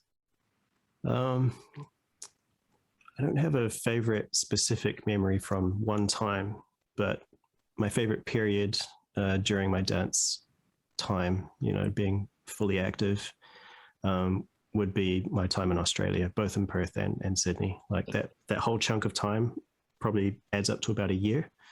By far, one of my best times as a dancer. Of course, the time I spent in Hawaii with the group out there and Lanakila, are really treasured memories. But I think by that time I was starting to grow into myself and I was becoming more comfortable. But the period just before that, where things are like, I don't know what's going on, it felt a lot more like an adventure. And so the connections that I made there with all you guys are a little bit stronger, like it just fueled with so much learning and doing. Yeah, really cool time. We've got one from Seju, who's in Auckland, who asked, I just had the question. It's like, you are not so active in the New Zealand scene at the moment, or people say that you're not so active in the New Zealand scene at the moment. And so why is that? I think you've talked a little bit, obviously, you've gone through music and stuff. So yeah, and plus it was just like the in our scene, the scene that I was familiar with anyway, like you know, the people in the generation that I was a part of here in the New Zealand b-boy scene and dance scene, we were kind of hitting a plateau at that time, and I was really pushing for ways to turn it into something more viable that we could live off. And I was having discussions with a lot of people in the scene and good friends of mine in the scene about how that's possible. And almost every way that we came up with was like, no, this is impossible, at least now, you know. And I was, like I said earlier, I was starting to become really disenchanted with the routine of let's do an event and let's dance all day for nothing, and let's have guys come from all over the country and pay their way to just do this. And it was starting to become a bit heartbreaking. So I had to tap out. How about like let's say 2000, because 2010, 11, you were still going, right? Yeah, I was going right up until 2014. Yeah, like that shocks me, because I to be honest, like, I didn't know if you were still going. Yeah. After like 2008, 2007. Yeah. I tapped out of the scene, if that makes sense. And what was happening is, as I was starting to establish myself as a standalone dancer, like forget that I do hip hop related things or the funk dance. The outer perimeter of what we do in hip hop was starting to cross over into all of the other formal traditional dances and scenes out there. So I was starting to have one foot in our scene and one foot in their scene. And it was a way for me to find another way to make it viable to do this full time. And so the shows that I was actually doing were as a contemporary choreographer. And these were shows that were more about indigenous dance and contemporary dance while doing boogaloo, exactly how I was doing it in the hip hop scene. Yeah, it was really interesting because I knew that there was no other way to get into those spaces collectively. So I was like, if I can at least get myself in there, I might be able to bridge that gap where we can all collectively benefit from being a part of a larger scene as dancers and start getting some respect, start getting access to resources that these other dancers have that we don't have in the hip hop scene, you know, and start getting viewed in a different light outside of just being kids on the street. You know what I mean? Yeah. So, was there like a want to, like, because I think at the moment, or like, you know, for the last several years, there's been like, you got to go overseas, like for us anyway, got to go overseas and you got to battle and you got to represent, you got to win big competitions and push yourself. Was that want? Did you want to go to, like, was there Just Taboo, like Just Taboo was happening and other big popping events, I'm sure elsewhere. Did that entice you at all to be like, oh, I'm gonna I think sharing those spaces enticed me, just to be amongst those people and dancing. But I was always suspicious of the premise of an event, the bigger they got, because I'm like, there's so much money going into this, but it's not going to the dancers, and I don't understand that. There's prize money, sure, but you know, there's a whole bunch of people dancing all day at the same time, you know, like not just the winner. And I was thinking about things in those terms. I'm like, how does, like, here we'd have annual events, and some of them weren't organized by people in the scene. They were organized by, you know, promoters.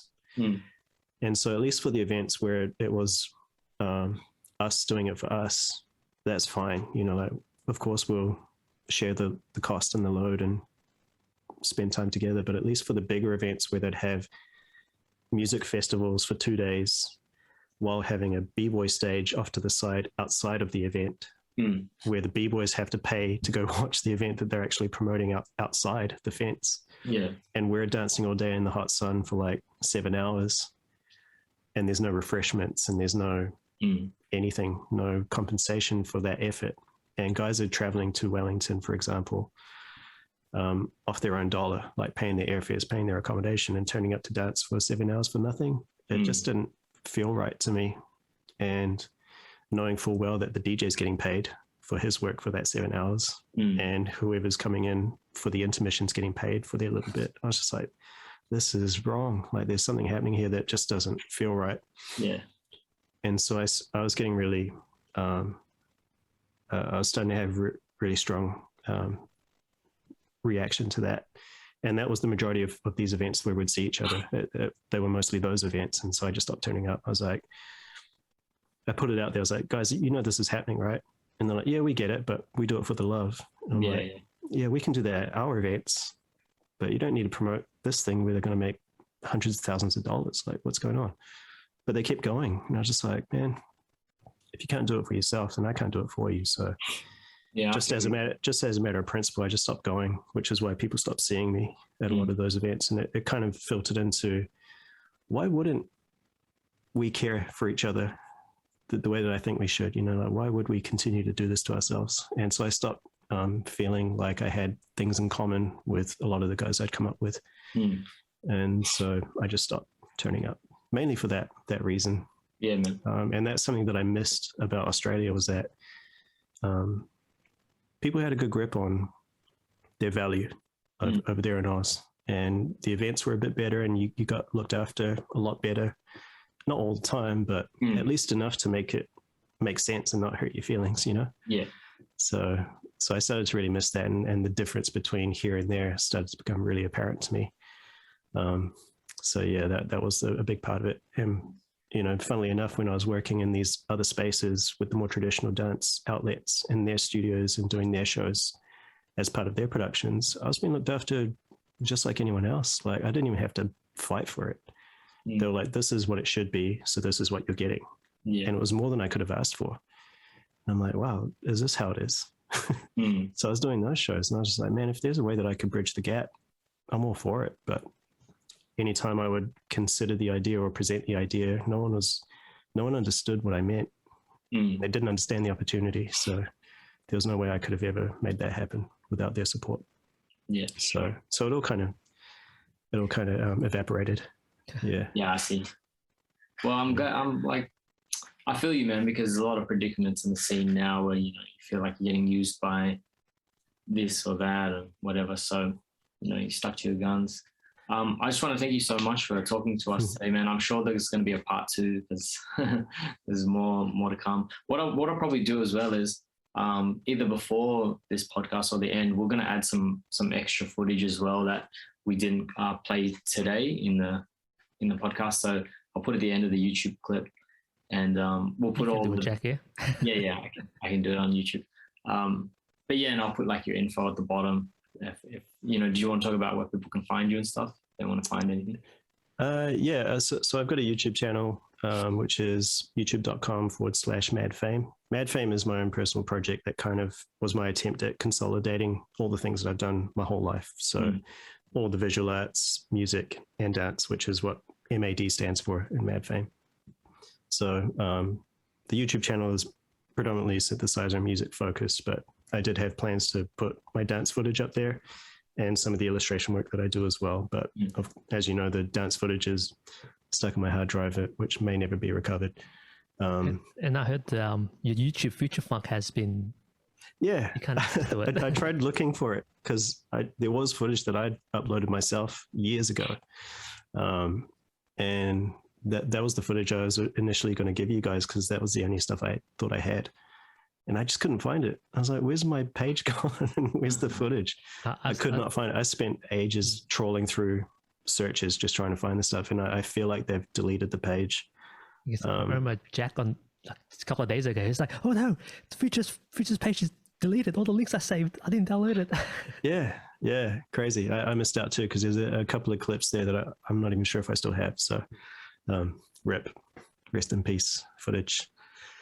So you can find me on YouTube at the Madfame address. I've got an Instagram that I barely post on, and I talk to you guys through Messenger, but YouTube is the place that I check more regularly than anything else, just because I'm uploading content to that.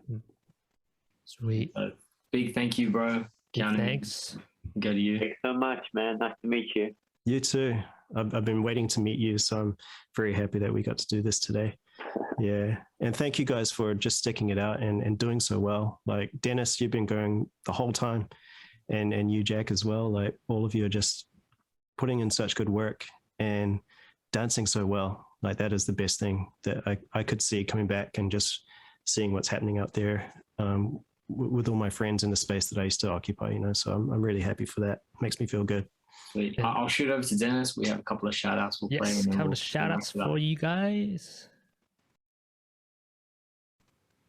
Shout outs to my man all the way from Aotearoa, New Zealand, Sir Radamez, aka Future Star Connects. Yeah. Yo, Future was the guy when we met him in Wellington, 2004, Bodyrock.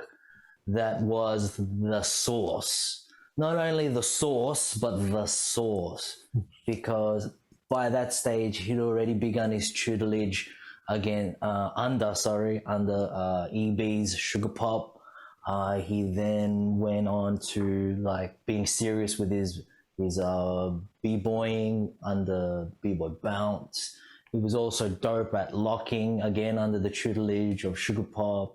And you know, then the early stages in 2004, we just knew his shit was authentic. Who the hell is this Future cat? The way he's dressed, the way he moves, his particular movements.